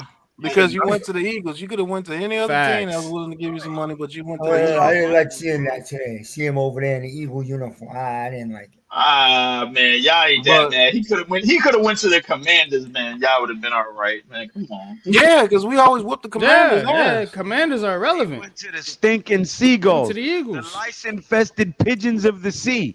How dare you That's scumbag. like KD going to Golden State, bro. Right. It's a sucker move, bro. It's a sucker move, bro. Look, man. All I'm gonna say I'm is saying, this, Leaf. man. Listen, It's a Catches sucker on the next move. Hey, I'm team, happy he got his I gotta money. jump off. Yeah, I gotta go too. Happy he got his money, but it's up when we playing. That's it. All right, miss. But All right, Leaf, man, Pat good to Cave, see you, man. Hope all you guys have a good rest of y'all Pat stream, man. Cave, man. I gotta get out of here. And one last thing, fellas. Looks like we're rolling with DJ for another year. Yeah, cuz. This gonna look like we rolling with DJ for another year. Oh man. No. Hey, coach. What's the college football is back. I was looking at some. You know, what's the schedule looking like for Ruckus? What's the schedule looking like?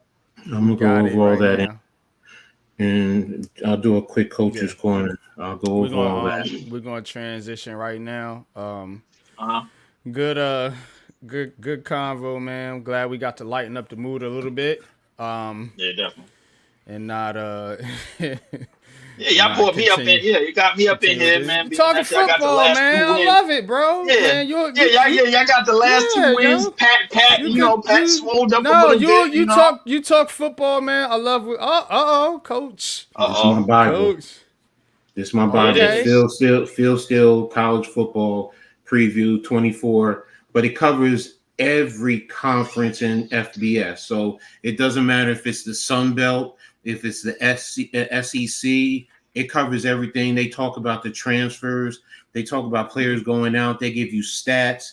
They give you, it's very well detailed. Happy time. And damn, you can, that is detailed. This is $20, and you also get a digital. So you get it on your computer as well as a hard copy. And you get the So go to feelstill.com. I always strive. I've been doing with this for years now. I think he's been doing this for like 20 some odd years. But yeah, it gives you everything, schedules, like I said, stats, everything. Right. So Put that in the private chat, the website you just named, please. Okay. But yeah, we're gonna get into let me pull it up. to Coach's corner here in just a second, man. But Coach got the draft almanac over there, basically. Yeah, you see, this will help you follow players. It gives you stuff like that. He'll even do he has an NFL category too. So I mean that one's a little bit more costly. I think that's like $200. But yeah, he's very detailed, and like I said, I'm gonna put it in there for you though. So I have it right here. I ain't gonna lie, Coach. You know what that looked like? That looked like the old school. What was it? The old school. Madden players guide. Remember that shit, bro? How players guide used to look.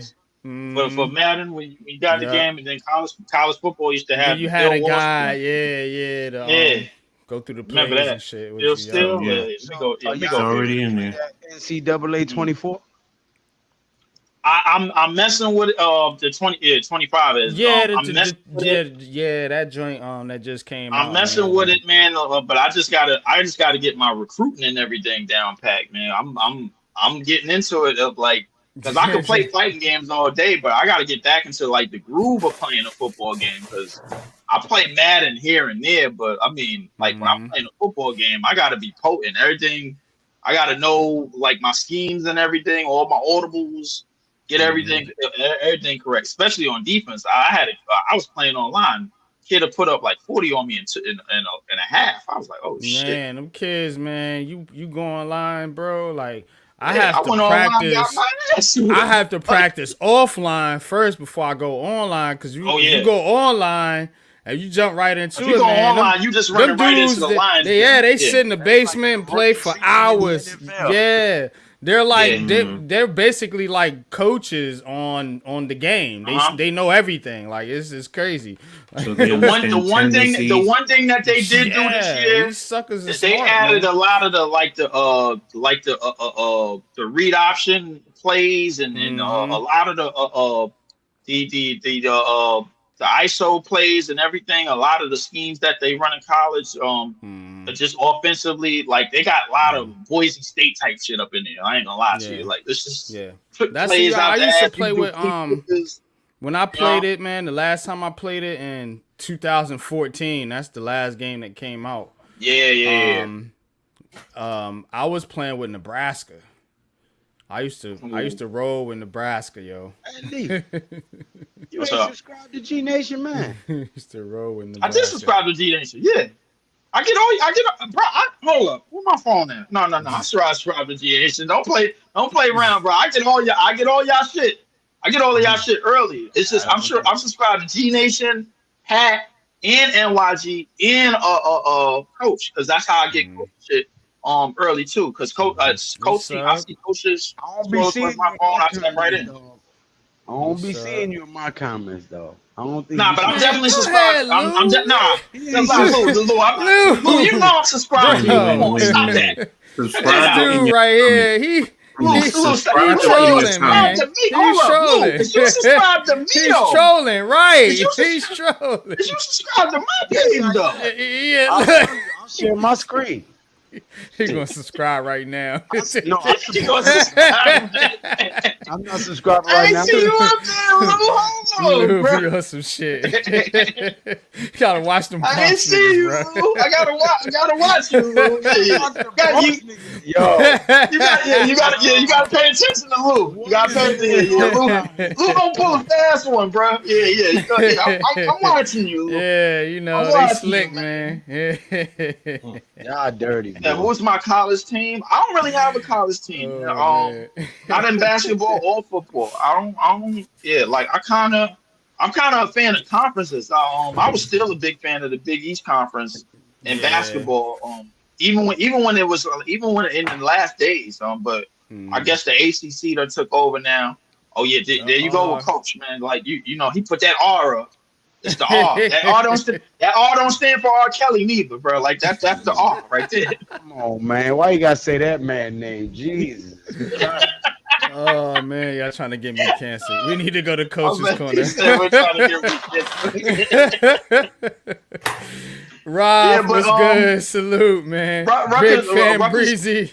Salute, Rutgers bro. basketball Salute. coming this year, man. Definitely. Salute. Basketball. But yo, let's get into Coach's Corner, man, so Coach can break all that down for y'all and tell you how it's going on in the world of college sports. Coach.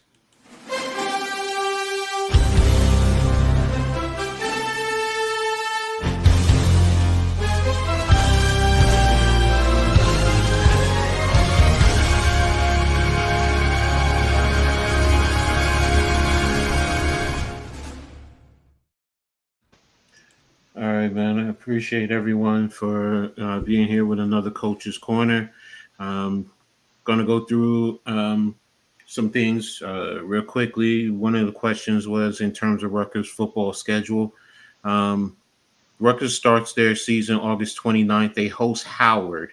That's a Thursday night. It'll actually be youth football night here in Jersey, so it's going to be big. They're trying to bring a lot of the youth kids out there, to come out and also see an HBCU. So that's also something that's a good thing. So then September 7th they host Akron.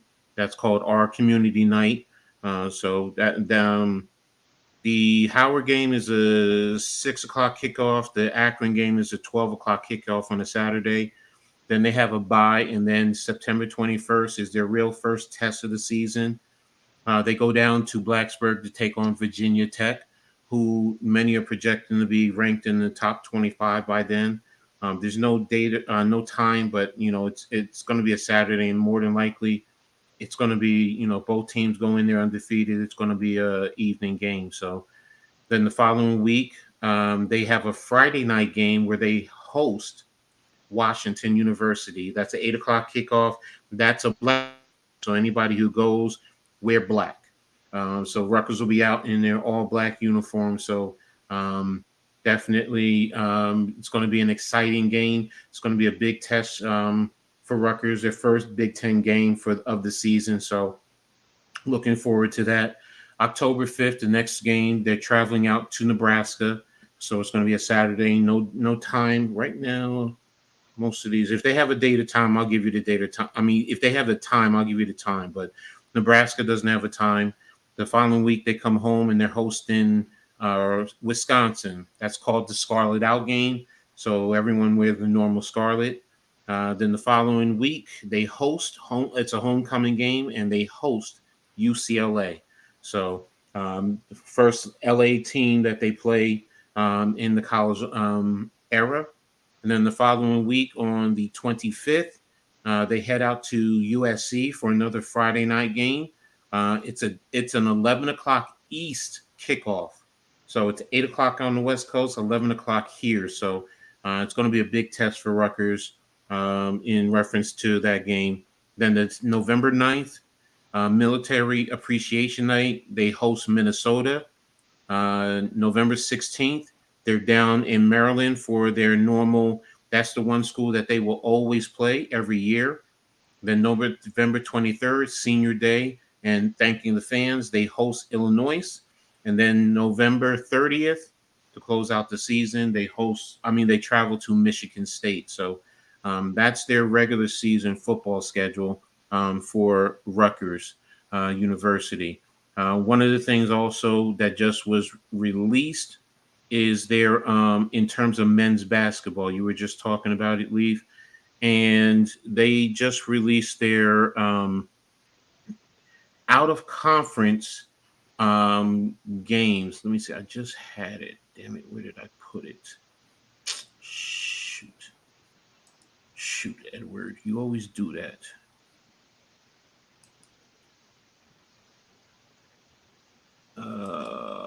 Jiminy Cricket, man. But yeah, they just released their out of conference games to. It just came out too. Was it yesterday or today? I think it was yesterday. I do this to myself every time. I have so many daggone tabs open and trying to find. Here it is. Here's their non-conference schedule for the 24-25 season. So November 6th, they're hosting Wagner. November 11th, they're hosting St. Peter's. November 15th, they're hosting Monmouth. November 20th, they're hosting Merrimack. November 24th, they're at Kennesaw State. I think that's down in Georgia. November 26th, 27th, and 28th, they'll be playing Notre Dame, Alabama, or Houston. I think that's a tournament there. December 4th, they're hosting Seton Hall. December 21st, they're playing Princeton at the Prudential Center in Newark. And December 30th, they are playing Columbia. So that's their out-of-conference schedule before they go into Big Ten play. So the biggest test, to be honest with you, Seton Hall is always a test. That's a rivalry game. But that Notre Dame, Alabama, and Houston, more than likely, they're definitely going to be playing Alabama first because that's where Cliff Omoruyi just transferred to. So he just left Rutgers this year, and he's headed out to down to Alabama to play down there. So it's definitely a game, and Notre Dame is going to be tough, and same as Houston. If they play Houston, Houston is a nationally ranked team right now, so it's definitely going to be a tough one for them. So, they also, Rutgers football just secured this past weekend 3 recruits. Was it 3 or 4? No, 4. No, the 3 recruits and 1 they flipped from Kent State. So 2 of them are tight ends. So, and they've been looking for tight ends to bring into the program. And the one of the kids that they brought in, he's actually down there by you, NYG in Virginia. Let me tell you his name. Oh, where at? Hold on, I just had this. Where is it? Is it on this one? Let me scroll it where I can get it off of this site. Where is he? I just strength of schedule, camp, show more. Here he is. Dysere Carter. He's a top 100 kid from Woodbury Forest in Virginia. He's the number 12 ranked wide receiver in the class of 2026. But he's right now, when he signs, he's going to be the top ever recruit Rutgers has ever brought into the program. 4 years, 100. Oh, DJ Mm-hmm. Moore. Dysere Carter, I think he said. Woodbury. 82 million guaranteed. Go What are you ahead, talking coach. about? What happened? DJ Moore just signed 4 years with the Bears. Yeah. Nah, go ahead. Go ahead. Let him Yeah, finish. but Let him finish. Let him finish. yeah, not Okay. Yeah. So, but again, it's right now what's happening with Rutgers is it's a good thing in terms of the perception. Even in terms of basketball, right now, Carmelo Anthony's son has Rutgers in I heard that. their Yeah. top 6. So, Kion and he's the Anthony. number one kid. He's the number one recruit in New York right now. So, Kayon Anthony. So, he's Young. he's a 4-star recruit, but he's going to be bumped up to a 5-star. He's definitely going to get. He definitely is going to get bumped up to a 5-star. And whatever happens with Rutgers this year, I think it's going to come down to Rutgers and Syracuse in the end. So, but yeah, it's a big thing. So, can you imagine he comes to Rutgers? Carmelo is definitely going to be sitting there a lot. So, but again, it depends on how they do this year with Dylan and Ace Bailey. Right. I was just watching some of the scrimmage. Ace Bailey was doing his thing, but all of them were out there. PJ Hayes, there was a clip that coach was talking to him. He's like, "You can't miss. You can't miss." He's like, "I got you, coach." He took the basketball, and I think he was like Steph Curry range and just shot it with ease, and he just went in all net, no rim, no nothing, just all net. You know how that sounds when it hits the net. So right.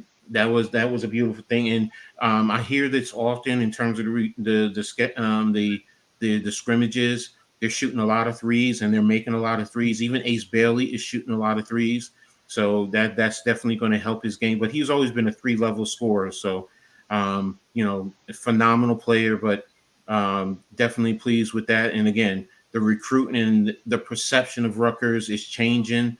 Even Kirk Herbstreit was on the Pat McAfee show, and they were talking college. They were saying who's a dark horse to make the playoffs, and he said Rutgers could be a dark horse based on their schedule, and it wouldn't surprise him if they did end up making the playoffs. So, the range is different. There are haters who say 5 wins, 6 wins, but most people say anywhere from 7 to 9 wins.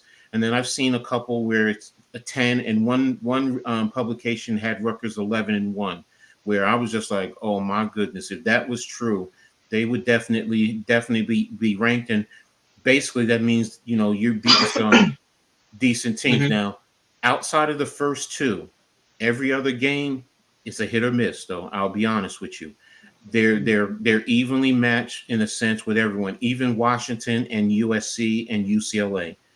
And Virginia Tech. It's not like they're, not the old Rutgers where you can think, oh, they're going to go out there and get blown out. No, you're in for a fight.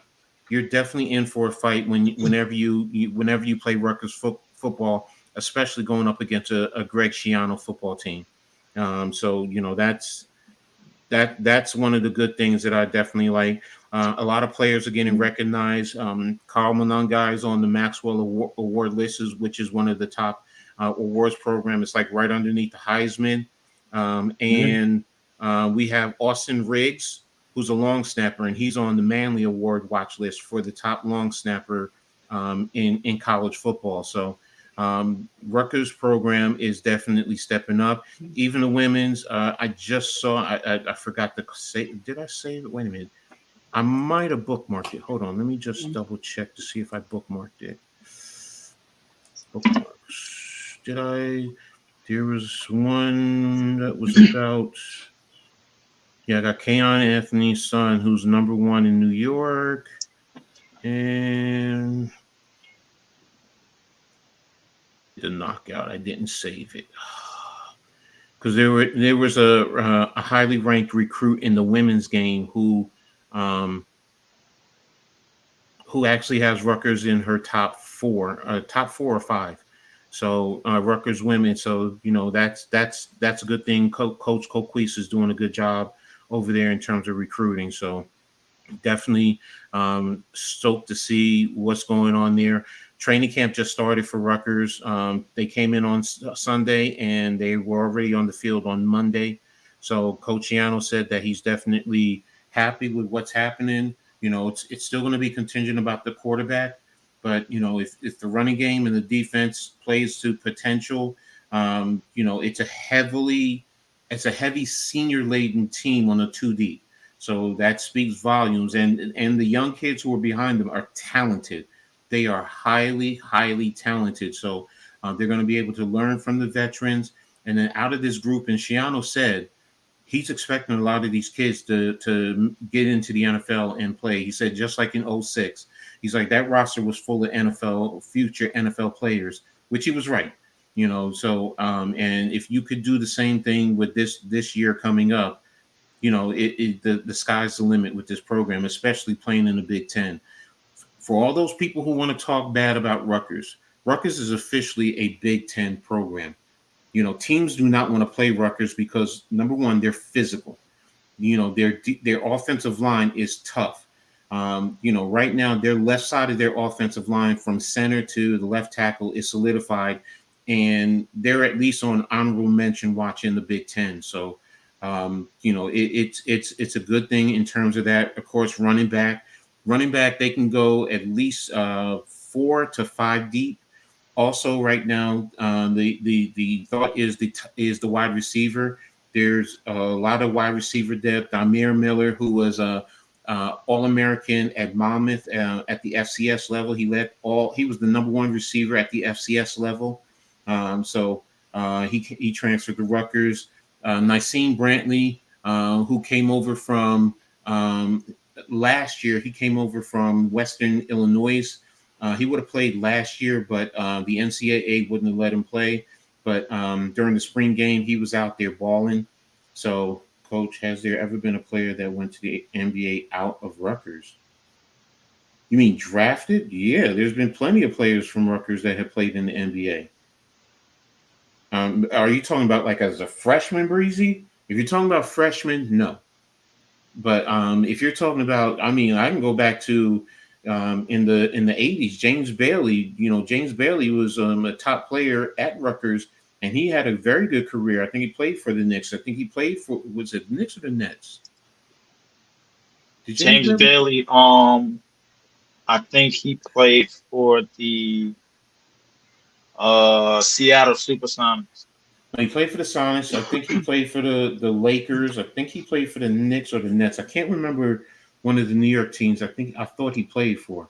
But yeah, no. If I had to say the most notable player that played at Rutgers was probably Eric Murdoch. Eric Murdoch did not play at Rutgers. Eric Murdoch played at Providence. He was from Bridgewater, New Jersey, and he coached at Rutgers.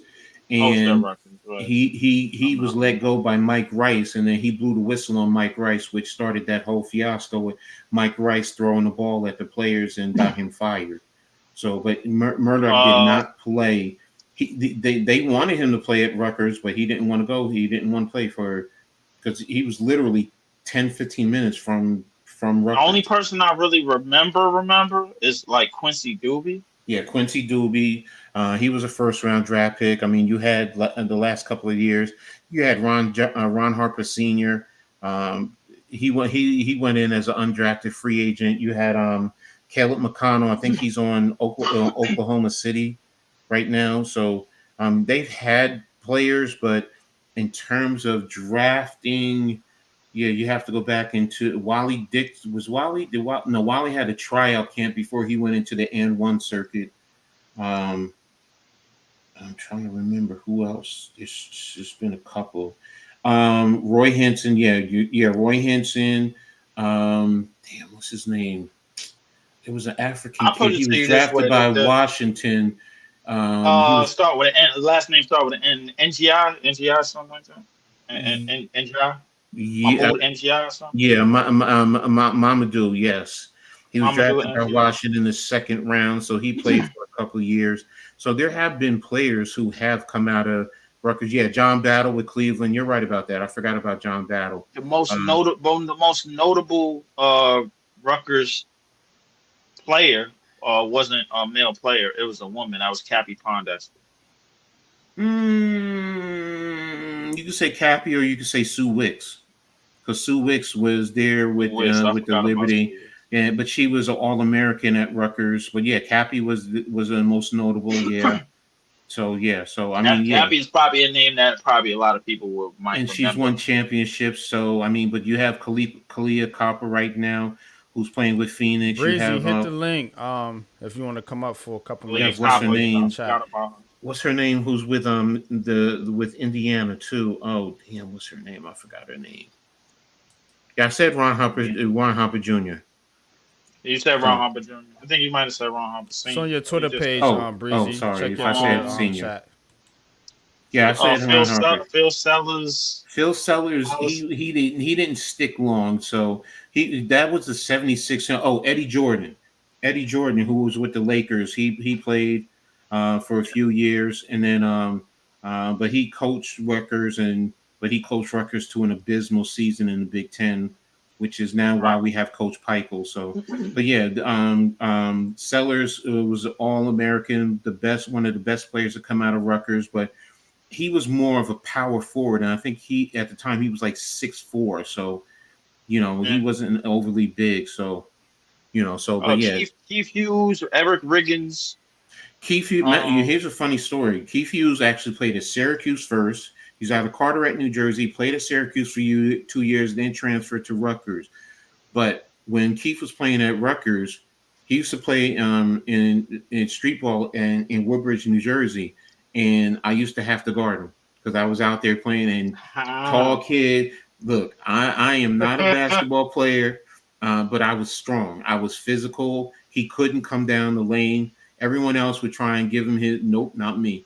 And he used to say, "Why are you taking charges in street ball?" You was a 4 coach? You played in high school? No, I was 4'5". I was I was a 6'1", 6'2", 5.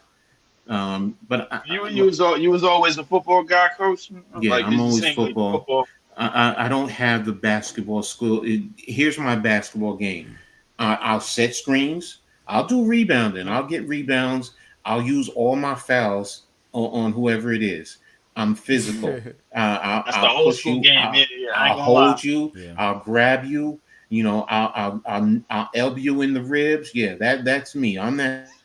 But as far as scoring, nah. I'm a 2 to a 4 foot, 2 to a 4 foot player. That's it. And half the times, a layup, I'll probably be at about 40% on layups. That's how bad I am. So I'm not a basketball player. Nah. Y'all could get me. So it was the opposite for me. I wasn't a football player because with funny story with in my high school, the football players thought they could take us in basketball. So we beat them easily, handily. We beat them in basketball. When it came time for us to play football, they tried to put my little ass at wide receiver. Didn't work because we was actually playing, and we was playing at night, and we was playing at an actual football field, and we had the car lights, to see us on. It sent me across the middle. I took one hit, maybe across, like right under here and everything, and I kind of almost flipped. But I landed properly, but I still was laid on the ground like this. It was like, yo, somebody get Leaf up. Somebody help. I love playing receiver, man. Like when we did, was the beat, bro. Yeah, when we had a chance to play, I always like playing the receiver position and the cornerback position too. Like I liked I think I like corner more. Cause I always like stopping the other, stopping the other player. You know what I'm saying? I always took pride in that. Cause people talk shit and I'm like, okay, you're not gonna score on me, motherfucker. Like so I always took pride in that, man. But yeah, I'm with you, man. I was definitely more of a basketball player. My physique, pause, just it was catered to basketball. Like football, I probably could have bulked up enough to be like a corner or a wide receiver, but that was gonna be it. You know what I'm The saying? thing about what the basketball that got me is like when that I was always known for like shot creating and shooting and a lot of perimeter stuff. I got to the basket every now and again, but I got to the basket on crafty shit. So every now and again, it was like, my one of my coaches, he was like, yo, you're gonna have to do this. You're gonna have to do this drill. I was like, yo, what drill? This is the drill. But they had to hit me with the pass. Now, remind you, I'm in high school, 15 years old. I'm only like $120. Like I'm light ass, like light. It was, I did it. I ran the basket for the first time. Mind you, my coach is like a good 6'4", built like Brock Lesnar type shit, bro. He throw the pad on me. I fell out the air. I thought I got clothesline. I was like, oh shit. I was like, yo, coach, what you doing? I'm trying to play the next game. He was like, yo, that's how it's gonna be every time you drive down. That's why I do, coach. What you mean? Mm-hmm. He was like, yo, you driving again. He had me in there for 3-4 hours. And I swear I was in a I thought I was in a wrestling match with the Big Show, bro. I swear, like, yo, I'm just laying there on the last one. He was like, all right. We're gonna go about it. We're gonna go about it next day, bro. Get some rest. I'm like, what you mean next day, coach? I was a catch and shoot, spot up shooter. I wasn't subbed. I subbed up. I know you did. I seen it across my screen. Yeah. I know. I appreciate it, Lou. Yeah, I knew what Lou was up to, man. Because Lou was giving me a hard time. You knew I had sub. I was subbed because I thought I was, but then he wasn't on my list of subs. Then I started looking for it. That's why you thought he wasn't subbed, because you wasn't subbed to him. Nah, because Lou, I found out about Lou through NYG, and I found out about Pat through Lou. I always tell everybody to sub to all the channels. Yeah, because I found out about Pat do you, Lou. So that's how I found him for Pat. So that's why I knew I was subbed to you, because all your notifications come up, and all your boxing notifications come up when you put that's the boxing champ. That's the king, bro. What 14-0 now? Yeah. What's Crawford beat that boy. Oh man, he beat that boy. Oh man. Yeah. He beat that boy bad. Fights next week. Oh, who he got? He moved up to 154 pounds to fight the Russian champion. Go ahead, talk about the fights. Okay. This dude hits hard. His best weapon is an overhand right, but he fights left-handed and right-handed like Crawford, but he's a heavy hitter. Only thing is he's a lot slower. Now, if Crawford can take his power, then Crawford should be able to outbox him. But if he cannot sustain against that power, then it's going to be a long night. He's going to have to dance and stick and move. But I think Crawford gets a 10th round knockout late in the 10th round. 10th round, okay. So it seemed like it might be an endurance fight. Like Crawford could really get him with the endurance. Box him as long as he could withstand the guy's power. Okay. All right. Yeah, because I think Crawford can. Andre Ward and Jose Benavidez. So he's been sparring against some big guys. To get ready for it. Oh yeah, I mean especially if he moved up. He moved up about beast. Yeah. Andre Ward. I heard of that name before. I mean, definitely. He was in the Creed movie. He's the one that knocked him out. Right. Yeah. Yeah. That was him. That was him. Yeah, I know I remember that name, but I just can't pick what he looked like. He was in the first Creed movie, but Yeah, that's moving up in weight, man. That's big, man. Like usually it don't go how you supposed to. He's already done it twice, so now he's moving up again. Okay. And then he's talking about fighting Canelo, who's 2 weight classes above the jump he's making now. So if him and the Canelo were to fight, it would have to be at a catch weight, so probably like middleweight, which is like 160, and he's like a natural 130-pound fighter. So he's moving up 30 pounds. Yeah, that's a lot. Wait. That's So Canelo right now is about 170, 168. Yeah. Okay, so he trying. His 30 So last he's trying pounds to is move up another 18. that's a lot of weight though. That's a That's a lot. lot of And weight to move usually your up. power doesn't carry over when you jump Mhm. that much weight, and you're not used to getting hit by guys this big. Right. So And wouldn't that very make your risky for punch speed Crawford. slower? They're slower. The heavier guys are slower, but they hit a lot harder. And if you're a guy Right. who's naturally 130 and you're used to getting hit by guys that weigh 130, and you get hit by a guy that weighs 160 all of a sudden, it's like, Mhm. hold up, wait a minute. Did I Yeah. sign up for this? Yeah, definitely. It definitely, makes it sense. definitely, like I say, it hit different, man. Like everybody remember the years, man, when Holyfield was really middleweight, and then he moved up to heavyweight, and then it was a struggle. I mean, he eventually became one of the greatest heavyweights of all time, but I mean, you know what it is, man. When you manufacture in different divisions in different weight classes, and you're moving up, you got to be ready to take. Crawford has already made history as the first fighter to go undisputed in 2 weight classes, meaning he caught every belt at 1 weight, held them all, Mhm. moved up to another weight class, got every belt, held them all. So Mm. if he's trying to go now to a 3rd, he already made history as the first to do it twice.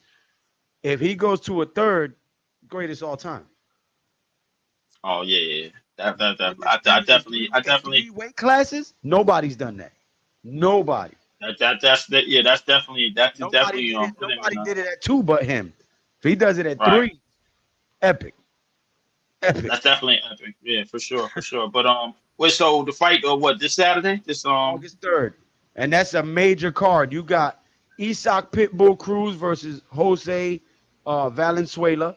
You got Andy Ruiz versus Jarrell Big Baby Miller, and Terrence Crawford versus Israel Madrimov as the main event. So it's a big card. let me find out. I got to start calling some fights on my page, man, because I could listen. I commentate any damn thing. I ain't gonna lie to you. As long as it's nonstop action, man. Like, of course, I'm like y'all know I'm always on the hardwood, but I call I the might have to fights start every doing some Saturday fights. night on Leather to the Face. I've been doing that for 2 years. Yeah, Ooh. Leather to the Face is I'm one of the 14 and best. predicting Yeah, the last one of 14 pay-per-view fights accurately. Who's gonna win what round and how? yeah, Leather to the Ooh. Face is one of the best shows. Shout out But to Lou, man. but Fight King. what makes the show is what makes the Big Blue Crew, man. You know what I'm saying? Shout out to Lou, man. It's the enjoyment of just listening to somebody that's real. You know what I'm saying? Listening to a real stream with some real people that talk real, that cut up, that you know what I'm saying, people that you can relate to and not some ESPN analyst that's reading off a script or anything like that. So that's the advantage that Trying to be like something that he's not. We are who we are. We present the news to you and the sports to you as we are. We don't put on no mask when the camera's on and be different when the camera's off. I've met every one of these brothers in real life with the exception of Dig. Well, no, haven't met Coach. Coach skipped out on the last trip. he didn't skip Slipped out. out on the Yeah, last. The brothers that he was had on an earlier, issue. we've all met, hung out, and they'll I tell you guess we all got to meet up in good old town though. person as I am off camera, and so are they. So it ain't no fake. Nobody putting on no fronts or two-face. So that's what you get when you come to any of our channels. You get real, factual, insightful sports content with flavor, swag, and that je ne sais quoi. You know that swag Yeah. that's unduplicated. But You know what I'm saying? we're gonna wrap this show up, man. Shout out to everybody for coming through. Appreciate all y'all, man. But Of course, Coach, yeah. Appreciate it, NY. I got to skip out a little bit early, but man, appreciate it. I'm gonna get back up with y'all. Packers always skip out early. They get kicked out the playoffs. you already know, man. Shout I out mean, to you, Leaf, man. Shout out to yeah, the if that's page. how you feel. But listen, hey, look, All right, we're not gonna continue this pack. Packer Giant back and forth deal. We will be wearing another one of these real soon. Yeah, Year. you're not gonna win this argument, Leaf. All right, man. But good try, brother. All right, peace, coach, peace, NY, peace, Lou. Peace, man. Peace, brother. But yeah, so Coach, take us out, man. Tell them what you got going on. Tell them where they can find you at, man. tell them what new shows and new content you got going on. I know you're a busy man, bro. Salute to Yeah, you, I'm gonna man. wrap it up You've real been quick. working hard, bro. Go Yeah, ahead. no, And just real finish quick. Coach's Corner. Yeah. I want to touch on Syracuse real quick. One of the things I wanted to talk about is they have two We players who so are on the rudely Maxwell Awards interrupted. list. LaQuinton Allen Jr., running back, and also Kyle McCord, quarterback, who just transferred in. So um, it's an award that's been presented since 1937. It's presented to college football most outstanding player. So it's another award, kind of like the Heisman, but it's also perceived as a step down. So Syracuse definitely has two players on there. I also found a site that did relations in terms of Syracuse games, and out of 20 simulations, 16 of them had them going to bowl games, and I think one of them had them going 11-1 in the regular season. Wait a minute. Yeah, I think it was 10-2. Sorry, 10-2. So there's a lot of belief in Syracuse also in the area. So definitely going to be watching out for them going forward. Salute to And shout out to the Syracuse. ladies. I'm sorry. No, I said salute to Syracuse. Yeah, and shout out to the ladies who are competing all throughout the Olympics.